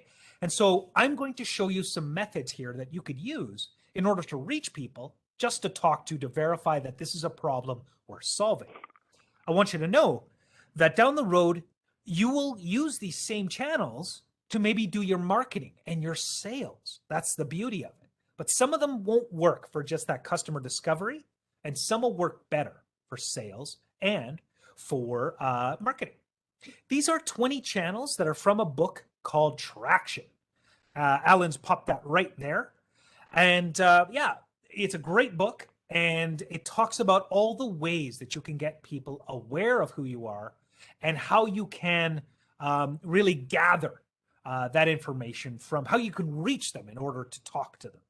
Things like trade shows, targeting blogs, public speaking, right? Networking, social and display ads are great ways to find people to talk to in order to validate if this is a problem we're solving. Down the road, you might use stuff like SEO or content marketing, business development in order to then market and sell your product. Yeah. So for this box, I want you to think about how comfortable are you? Like, what channels could you utilize in order to just initially reach people to talk to? LinkedIn, Facebook, hanging around an existing competitor store, stuff like that. Going on to Amazon and looking at the complaints of similar products and reaching out to those folks and things like that. For Square Reader, initially, to talk to people, to find people to talk to, they literally went to farmers markets and chatted to farmers. Makes sense. They just hung around and chatted to them and the small batch manufacturers. When they were at a stage to sell, when they were at a stage to market, they decided to produce a lot of their own events. They did one at Startup Edmonton, which was celebrating new small business entrepreneurs, sponsored by Square Reader, right? So you can do amazing and interesting things like that. That book, Traction, is a brilliant place to figure out what are great ways to start to reach people and later market your product. Here's that list again. Just write down a couple of ways that you could go and really approach people to start to talk to them. Are you part of the same network? Are you part of a group already, right? Think about that. Now, again, because you're going to get my slides here, I'm going to keep on motoring here. But please go back and really digest this. And obviously, I'm going to tell you about ways that you can reach out to both myself and Alan. And of course, you've got one of the best resources around, Cecile, as well, as a great person to contact and have those conversations with as well. I'm going to zip us over to box number 6, because at some point, it might be nice to make some money. It might be nice to make some cash to get those Benjamins flowing for the business. Even if you want a not-for-profit, even if you just want a business to sustain yourself, you still got to figure out a way to keep that business cooking. Figure out how you're going to earn money. Now, there's a whole bunch of ways you could do this, and you can use them in any combination with one another or anything like that. So you can use, and I'll go through this really quickly. You could make money with your business through asset sale. So you've got a product, someone buys it, and they've got it. Done. Easy peasy. With usage and lending, we have a co-working space at Startup Edmonton. People pay us to use our co-working space, right? That's one way we can make money. Subscription. I mean, here we go. We got, oh, geez. Alan, you don't have any, do you? You don't have any, do you, Tristan? Got like 40 streaming services, man. That's where most of my paycheck goes to, right? So tons and tons of ways to make it that way. Resale. Subscription is becoming a more and more common revenue stream for many companies, so they can increase the lifetime value from their customer. Exactly. And Nikki, yeah, you've got 3D kits, financing, hardware up. Yeah. Are you listing revenue streams there? Yeah. So my plan is like, I'll sell these dudes their kits, and then if they're like, hey, how about we pay like, I don't know, $1,000 a month? And I'm like, sure, I'll add a percentage on. I'm going to make money off how they're paying me as well. And then after they've been using it for a couple of years, we swing back around. We're like, yo, we got an upgrade for the scanner. You're not going to want to miss it. Boom, send them out a new one, switch that out. 3D printer. Hey, we have access now to like a $5,000, like it's going to make it better. Can we swing by and rip that sucker out and throw it back in there? So that's what I'm thinking would be all the revenue streams that would work. Awesome. Yeah, absolutely. There's amazing materials that are being produced, bioplastics and things like that, like phenomenal. Yeah, I'm excited about seeing if we could do recyclable stuff because orthotics are garbage. Like as soon as you make it, it's something for the landfill. So it'd be nicer to do it better. Sustainability. Love it, Nikki. Awesome. Well, you could also resale, right? Something that's used that you resell and things like that. Licensing or franchising. Think McDonald's, think Disney as far as licensing, right? They make sweet, sweet cash. Brokerage, that's how Square Reader makes their money. Airbnb, Uber, you're essentially the handshake in between a vendor and a customer, right? And you get a little taste off the top. And advertising. Do we know any companies that make money through advertising? Alan, anybody? None. I don't think anybody's heard of them. Google, Facebook, YouTube, Ain't just ringing any bells. the little tiniest, smallest companies in the world use advertising to make money. And we're not their customer. The advertiser customers. We're gonna pay the advertiser and the company that's paying the advertising down the road. But for Google, we're not the customer. Yeah, absolutely. Absolutely. We got to think about our customer, though, within this, right? We got to think about what do they value? Do they want quantity, quality, speed, exclusivity, to make money, convenience? We got to figure out what our customers value. What do they do today? If customers are used to a subscription model, maybe it makes sense for you to do a subscription model. Who knows? And especially the competitors. How are competitors operating currently? Because if people know, if they're used to a certain way, well, maybe that makes sense. Show you Square Reader. They got a little bit of money from their asset, right? Their little device. It was $10 at a Best Buy, but they also give you a $10 credit. It's essentially free. But they make their biggest money through brokerage. The percentage from credit card companies for that transaction. That's where they make their cash. Think about the ways that you can make money with your company here. And remember, your company can evolve. Yeah. Nice. Yeah. Awesome, Nikki. I love it. I'm going to keep motoring here, folks, because time is winding down. But now we're going to fly over to box number 7 here, your cost structure. What is it going to cost your business today to start operating, right? What are the expenses that your company might incur right now, right? Are you incentivizing interviews? Are you giving a coffee card every time you interview someone or something like that? How much can it cost you to build your MVP or your minimum viable product? The first and early and clunky version of your product. And what are some of the monetary but non-monetary costs? What's it going to cost to your time, to your job, to your family, to your mental health? You got to think about some of these things, right? If you got a co-founder, how much energy can you both put into the company? You have to think about these things. And especially what scares you the most? What's the biggest unknown with your expenses? Who here would have predicted that, what is it now, 20 months ago, we'd have this global pandemic that messed up the way that we do business, right? What is business going to look like once we really get ahead of this thing? I don't know. What is it going, with the way the countries are interacting? What is it going to affect? So think about the things that might scare you the most, your biggest unknowns when it comes to your cost structure, yeah? Show you a Square Reader. They knew they needed to spend money on the product and the app development. They knew they needed to spend money down the road about hosting events and especially their marketing kind of thing. But what they didn't know was that it takes a long, long time for credit card companies to make a decision. And I know this is surprising. Banks and credit card companies, what? They're so prompt, right? No. It took so long it almost bankrupted them. It almost absolutely crushed the company because it had to go so far up the chain, it almost threw them off. But luckily, they were able to come up with that percentage. So write down the things that you are not sure of. Nikki's got here, approached by a financing company to help grants cover the cost. Awesome. Wants to negotiate contracts for the parts. Need more details. Oh, it's great to hear, Nikki. Really promising. Yeah. know what the expectations are. If I can give you any piece of advice, understand what their agenda is. If they give you money, what is their timelines? What is their expectations? Make sure it is clear as day.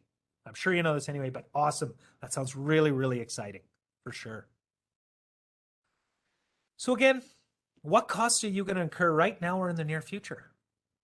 It's going to cost you to test your hypothesis. You got to take time off work. You got to, do you got to spend money on ads? What is it? What is it?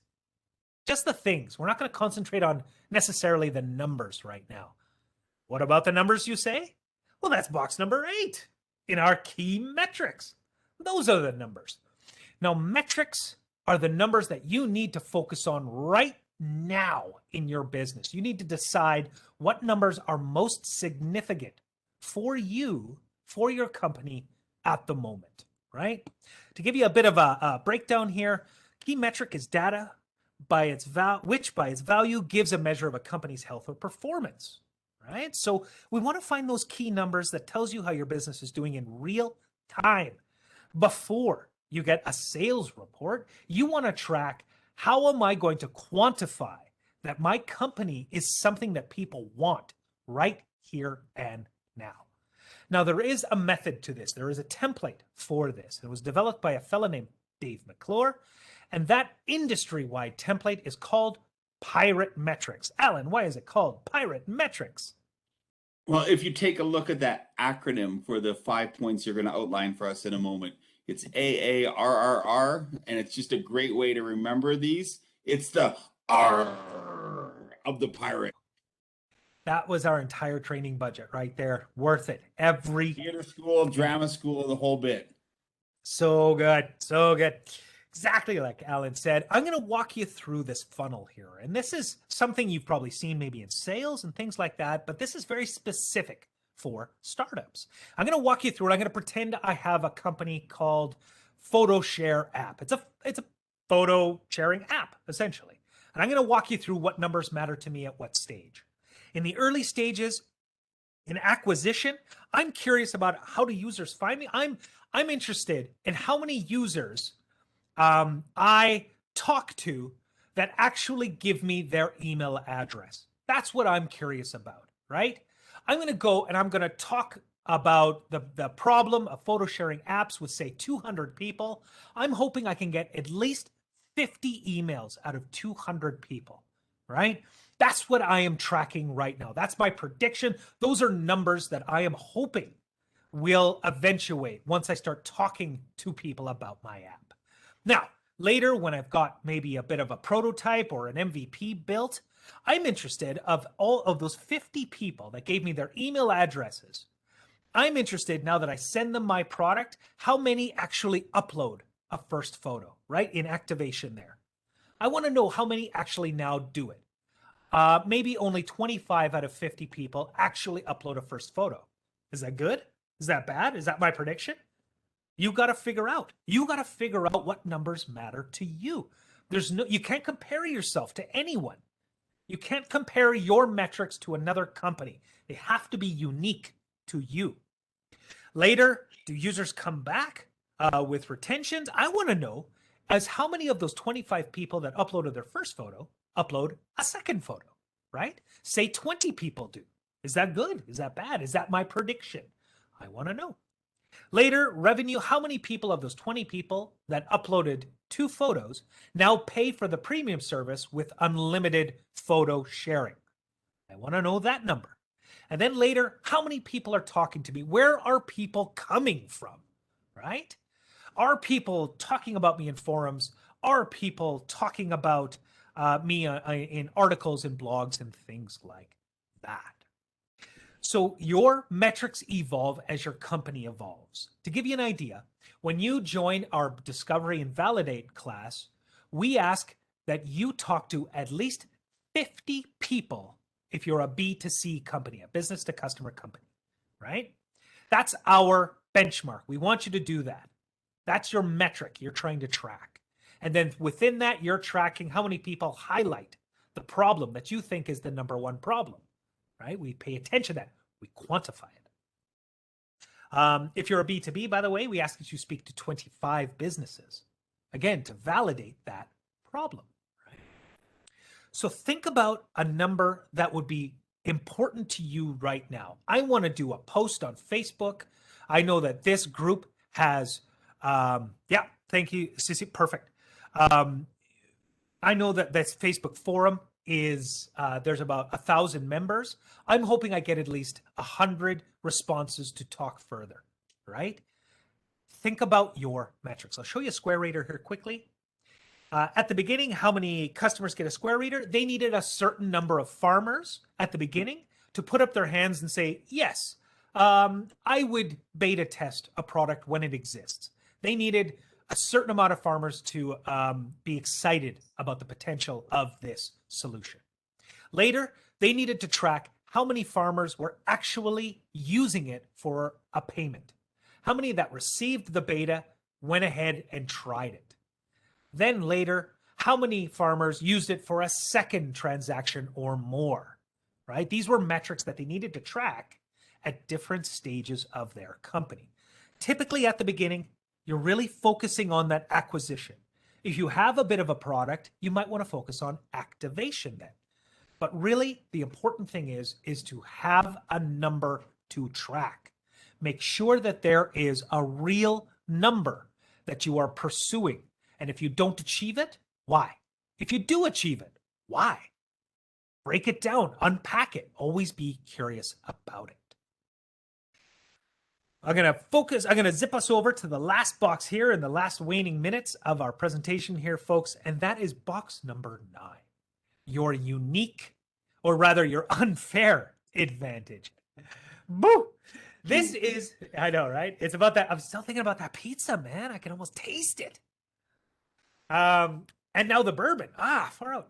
Okay. So now we're thinking about what is it that you and your team, not necessarily your product, but what do you and your team bring to the table that could be a competitive advantage? And let me tell you, folks, this can be anything in the world.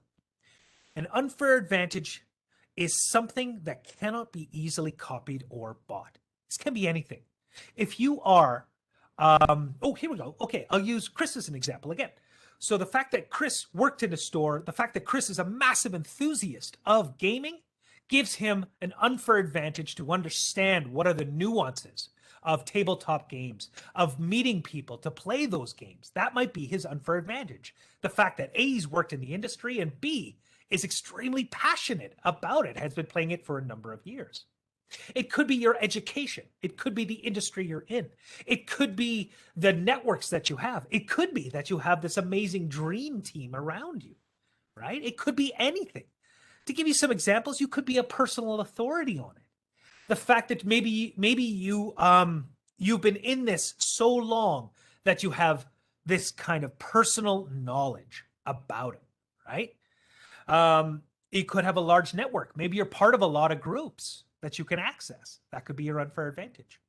Maybe you have existing customers. You've got blogs and things like that. People follow you. And so you can convert them into customers, perhaps. Maybe you're already part of the community. Maybe you can get expert endorsement, right? Maybe, we can get, someone who's an authority in the industry to endorse or talk about or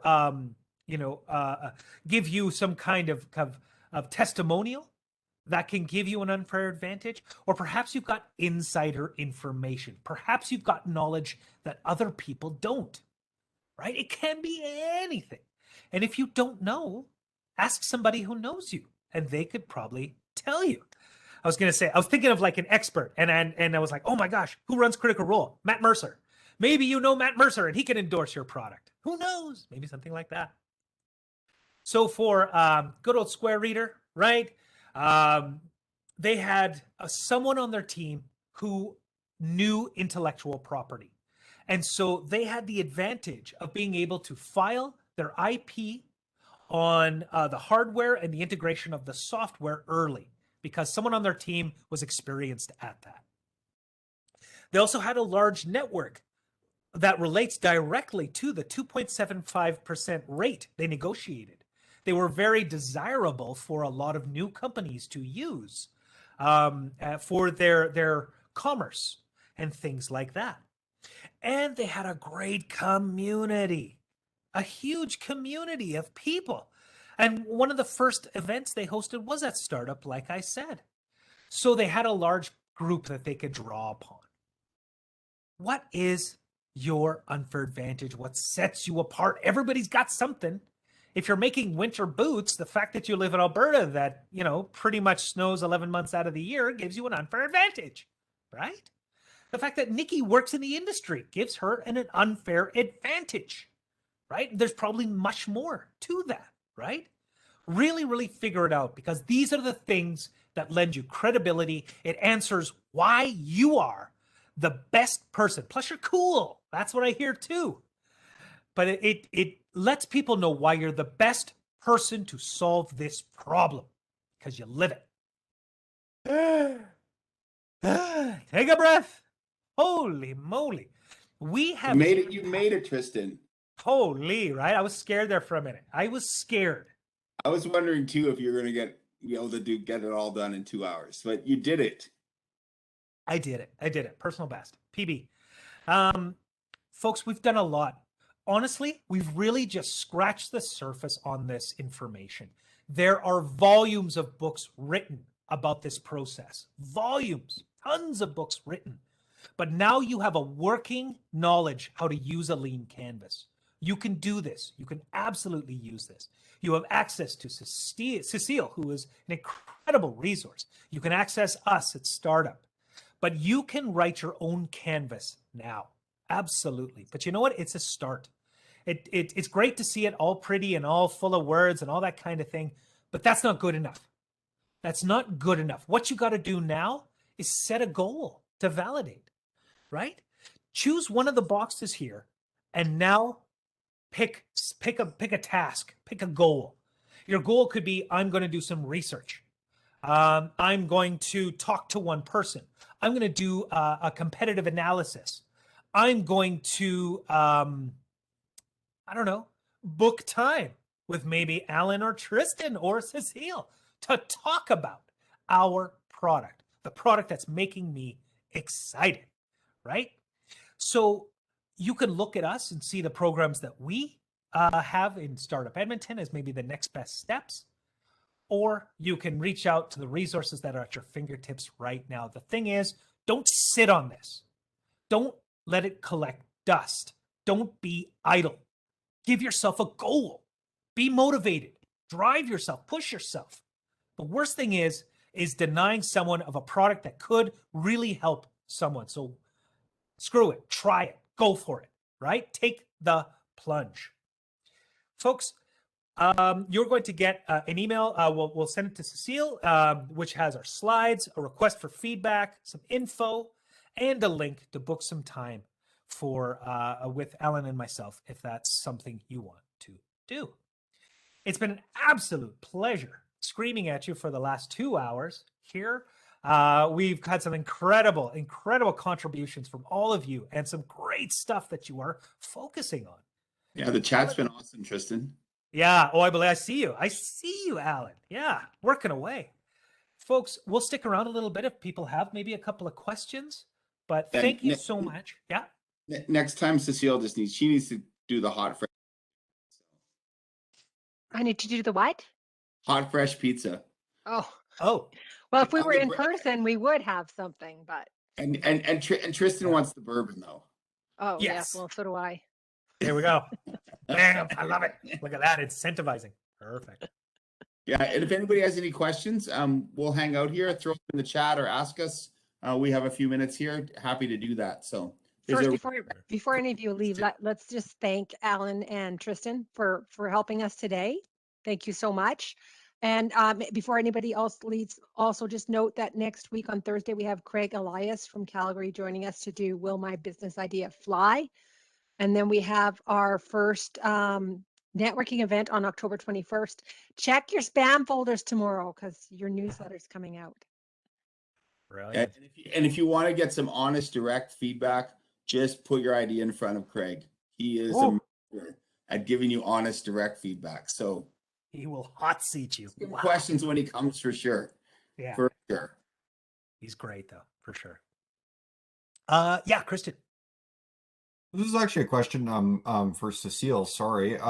Just with the lean model canvas, the document that you've given us, for handing in that document, is it okay if we do like a Word document with those headings? I know the lean model canvas is what we were given. It's just I'm finding like some of the font isn't fitting in the boxes. Do it And any way you want to, whatever works for you. But for your own purposes at home, I would keep it on the actual lean model, and so you can move things around, erase and whatnot. But yeah, to hand it in, whatever works for you, Chris. for sure. Sorry, I didn't want to come across as like, oh, this doesn't, work for me and all that stuff. Nope, it's fine.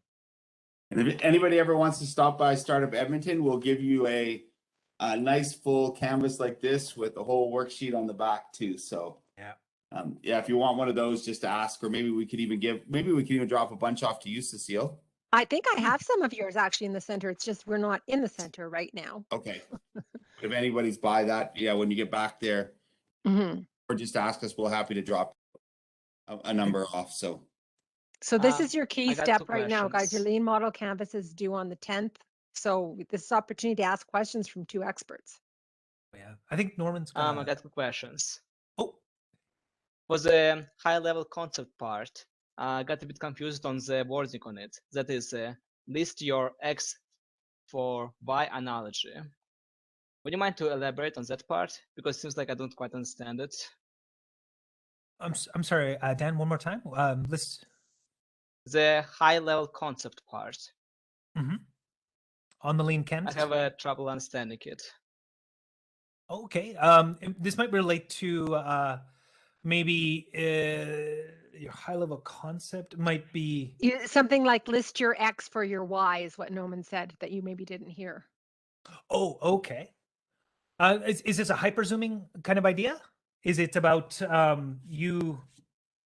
Trying to think of what part of the canvas this is on. yeah, I'm trying to remember. I think what we're trying to say, like, I don't remember exactly where that was. It's basically not, you're not going into the details. You're not putting the numbers down. Yes. Like, for example, revenue streams is how you're going to get revenue. Cost structures is what types of costs.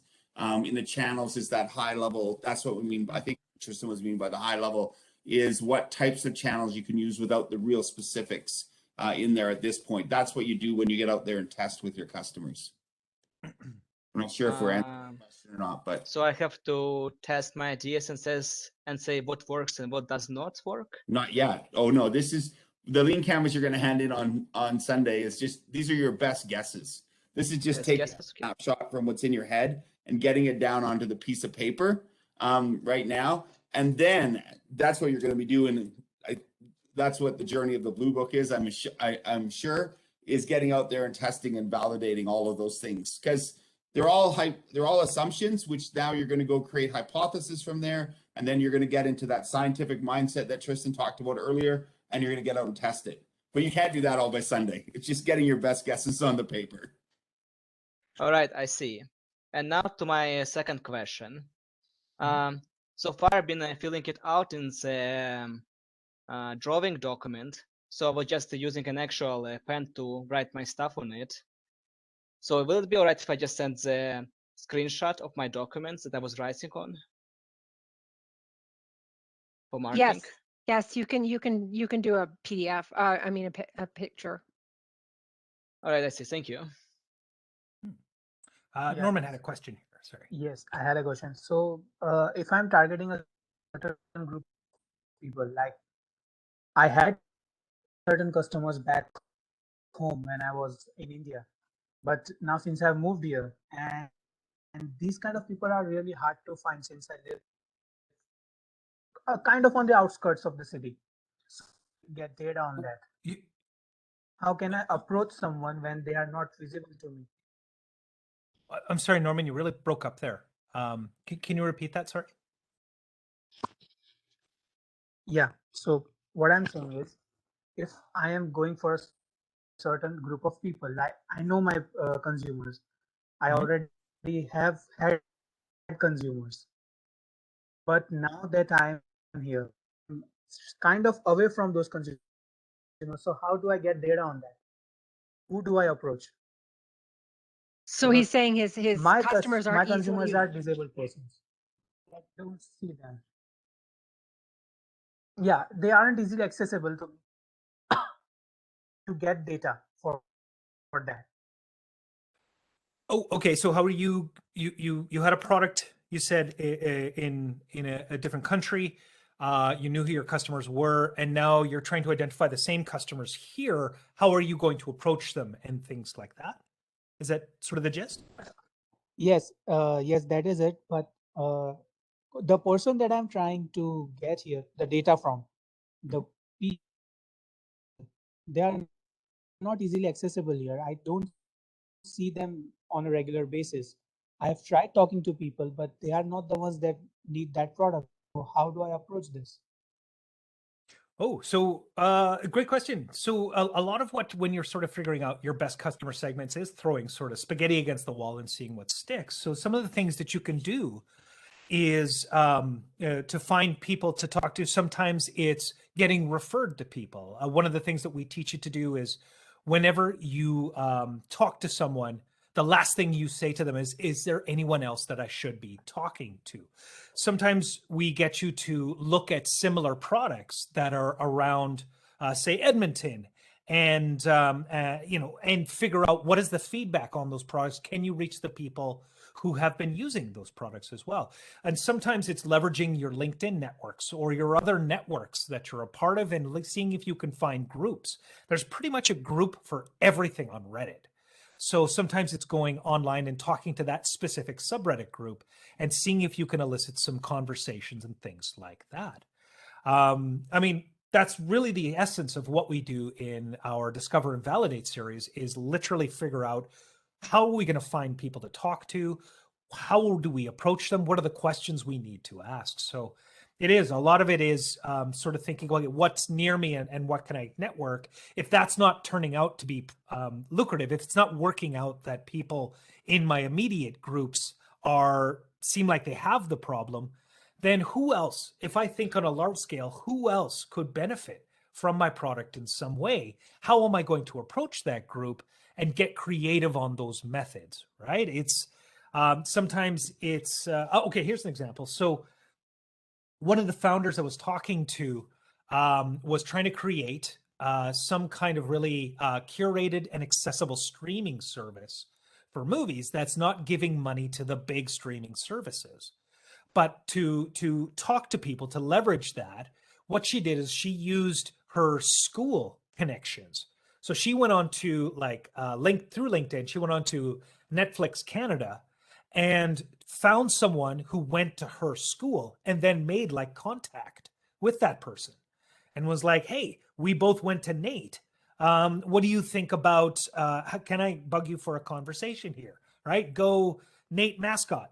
And she was able to have like an hour-long conversation with this person who organizes the content for Canadian Netflix and really get that information. So sometimes it's leveraging your credibility for the school you've gone to. Sometimes it's leveraging maybe other contacts you have within the industry and seeing if they can connect you to other people.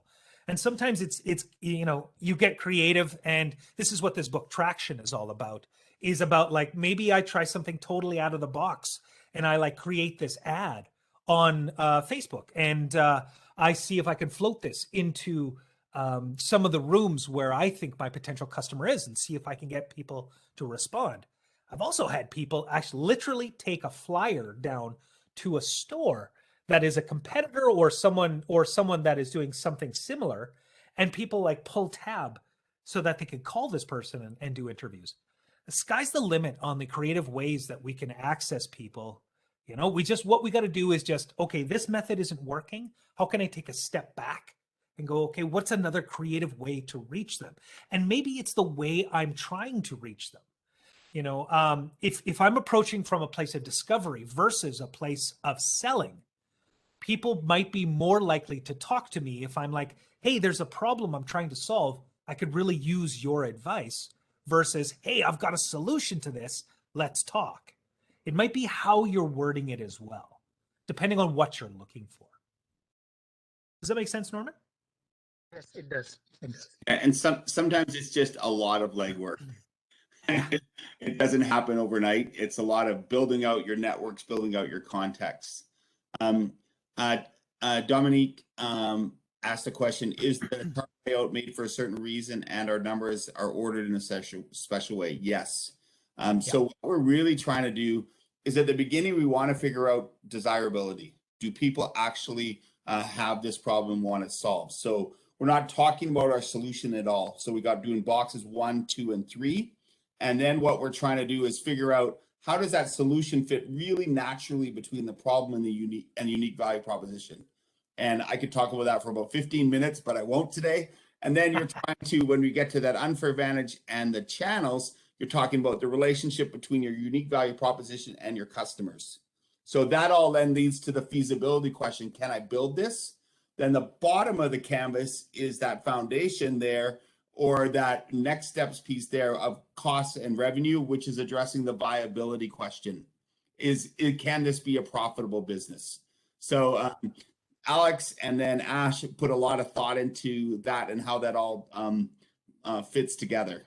And so often, people, if you talk with us, we're going to talk to you about a leaner canvas where we take boxes 1, 2, and 3 and squish them together and then work on those pieces and really understand those before we expand it out and talk about the solution. That's why I love calling solution disappointment square. The solution is quite a ways down the journey because you love the problem and you want to just create that finished story for your customer. Whatever it takes to finish it, you're going to that's what you're going to create for your solution. It's not your solution you love, it's the problem and creating that finished story for your customer. Yeah, it's definitely method to the madness for sure. Yes, very much. That's my short version of a question I love to talk about. You. I think we've got Christian, another question. Yeah, so with my idea, so I've kind of when we were looking at the problem statement in today, or like the problems that we were noticing, the top 3 problems that we were noticing, I really think that part of the issue that I'm seeing with my concept is that, or not my concept, but one of the problems that I'm seeing in regards to theft and that sort of stuff happens because of a massive increase of homelessness in the city of Edmonton, which has been so. A long story short, the theft that we were seeing from liquor stores was tied to organized crime, who were essentially doing what was done in Prohibition in the 1930s, where they were selling alcohol to bars on places like 118th Ave that they had stolen from liquor stores.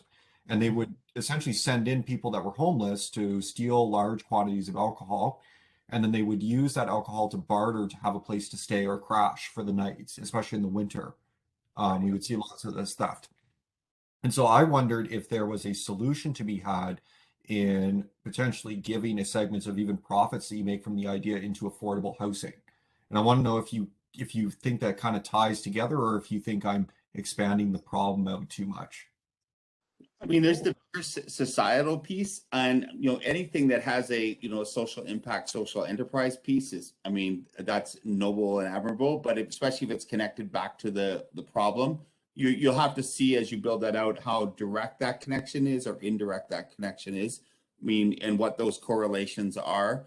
And obviously, you are trying to take something and then and deal with the larger societal problem. So it may be that it helps solves the problem, or it may be just that it draws more exposure to some of those underlying issues, so more community groups and stuff get on board with being able to respond to that. So yeah, I mean, I personally do a lot of work with NGOs and social enterprise. I love the fact that you're thinking big picture of what my potential coming to get back. That's it. The hard thing might be just to then, if the liquor stores are a potential customer for your solution, is convincing them that, again, like Alan said, that there is a direct relation, there's direct value in, if you pay for this service, the end impact is that you will find a decrease in the safety, decrease rather in the risk from getting robbed and things like that. If you're able to show them quantifiable evidence of that, I think they'll more easily be able to get on board. It can be kind of difficult. And like Alan said, that might be more of sort of a systemic idea, but not impossible. It's up to you now to show the transparency, the value, so that, again, if you're targeting those liquor stores, that they get it, they understand. And that's what I think too, is that when I worked for liquor companies for a long time, is I think a lot of the solutions they were coming up with were reactive to the problem. Yes. and they weren't Yes. proactive. The problem, so oh, lots of theft. Okay, well, we're going to introduce ID scanners at the door. But then the problem is that when there's a will, there's a way to steal. So if you only put them on certain stores, then essentially what happens is the theft moves to other stores that don't have the ID scanners. Or if you have an ID scanner on the store, then you get one guy scans a fake ID or scans an ID that they've stolen from somebody else, and they hold the door open for 10 of their buddies to walk in and rob the place.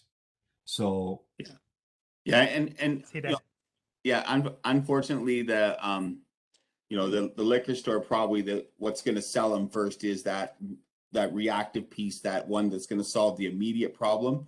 And then if you can have the value added piece, which is the proactive piece, that'll be, a win there. But it's going to be pretty hard to sell the proactive piece when he's got an immediate problem that he or she needs to solve as a liquor store owner. absolutely. So just keep that in mind. Sometimes our ideas can be so noble that they don't meet that number one pain problem for that liquor store owner. Yeah, and I did want to state, absolutely. That's awesome, because I was thinking more like, what's the initial reactive solution first and foremost, when maybe this proactive piece is something that's further down the line. Yeah, no, good. Yeah. Yeah. And it's a value added piece especially for those liquor store owners that are very community minded and aware of where they sit in the community, who their customers are, and what impact they're having, positive and negative, within their community. Yeah, endorsement from like the police or other liquor stores that maybe jumped on a pilot version of it can give you credibility as well, and help with any other adopters for this system, right? And could be that you have direct connection to something like the Norwood Resource Center, right? And that we're instituting this to give them programming in order to do this. If they can see a through line, might be easier for them to jump on board. But yeah, they're going to be looking for immediate solutions, I'm sure. It may be harder to get them on board with the long-term impact. Yeah, good luck to you. Yeah. Any other questions, folks? Or? Yeah, any other questions, comments?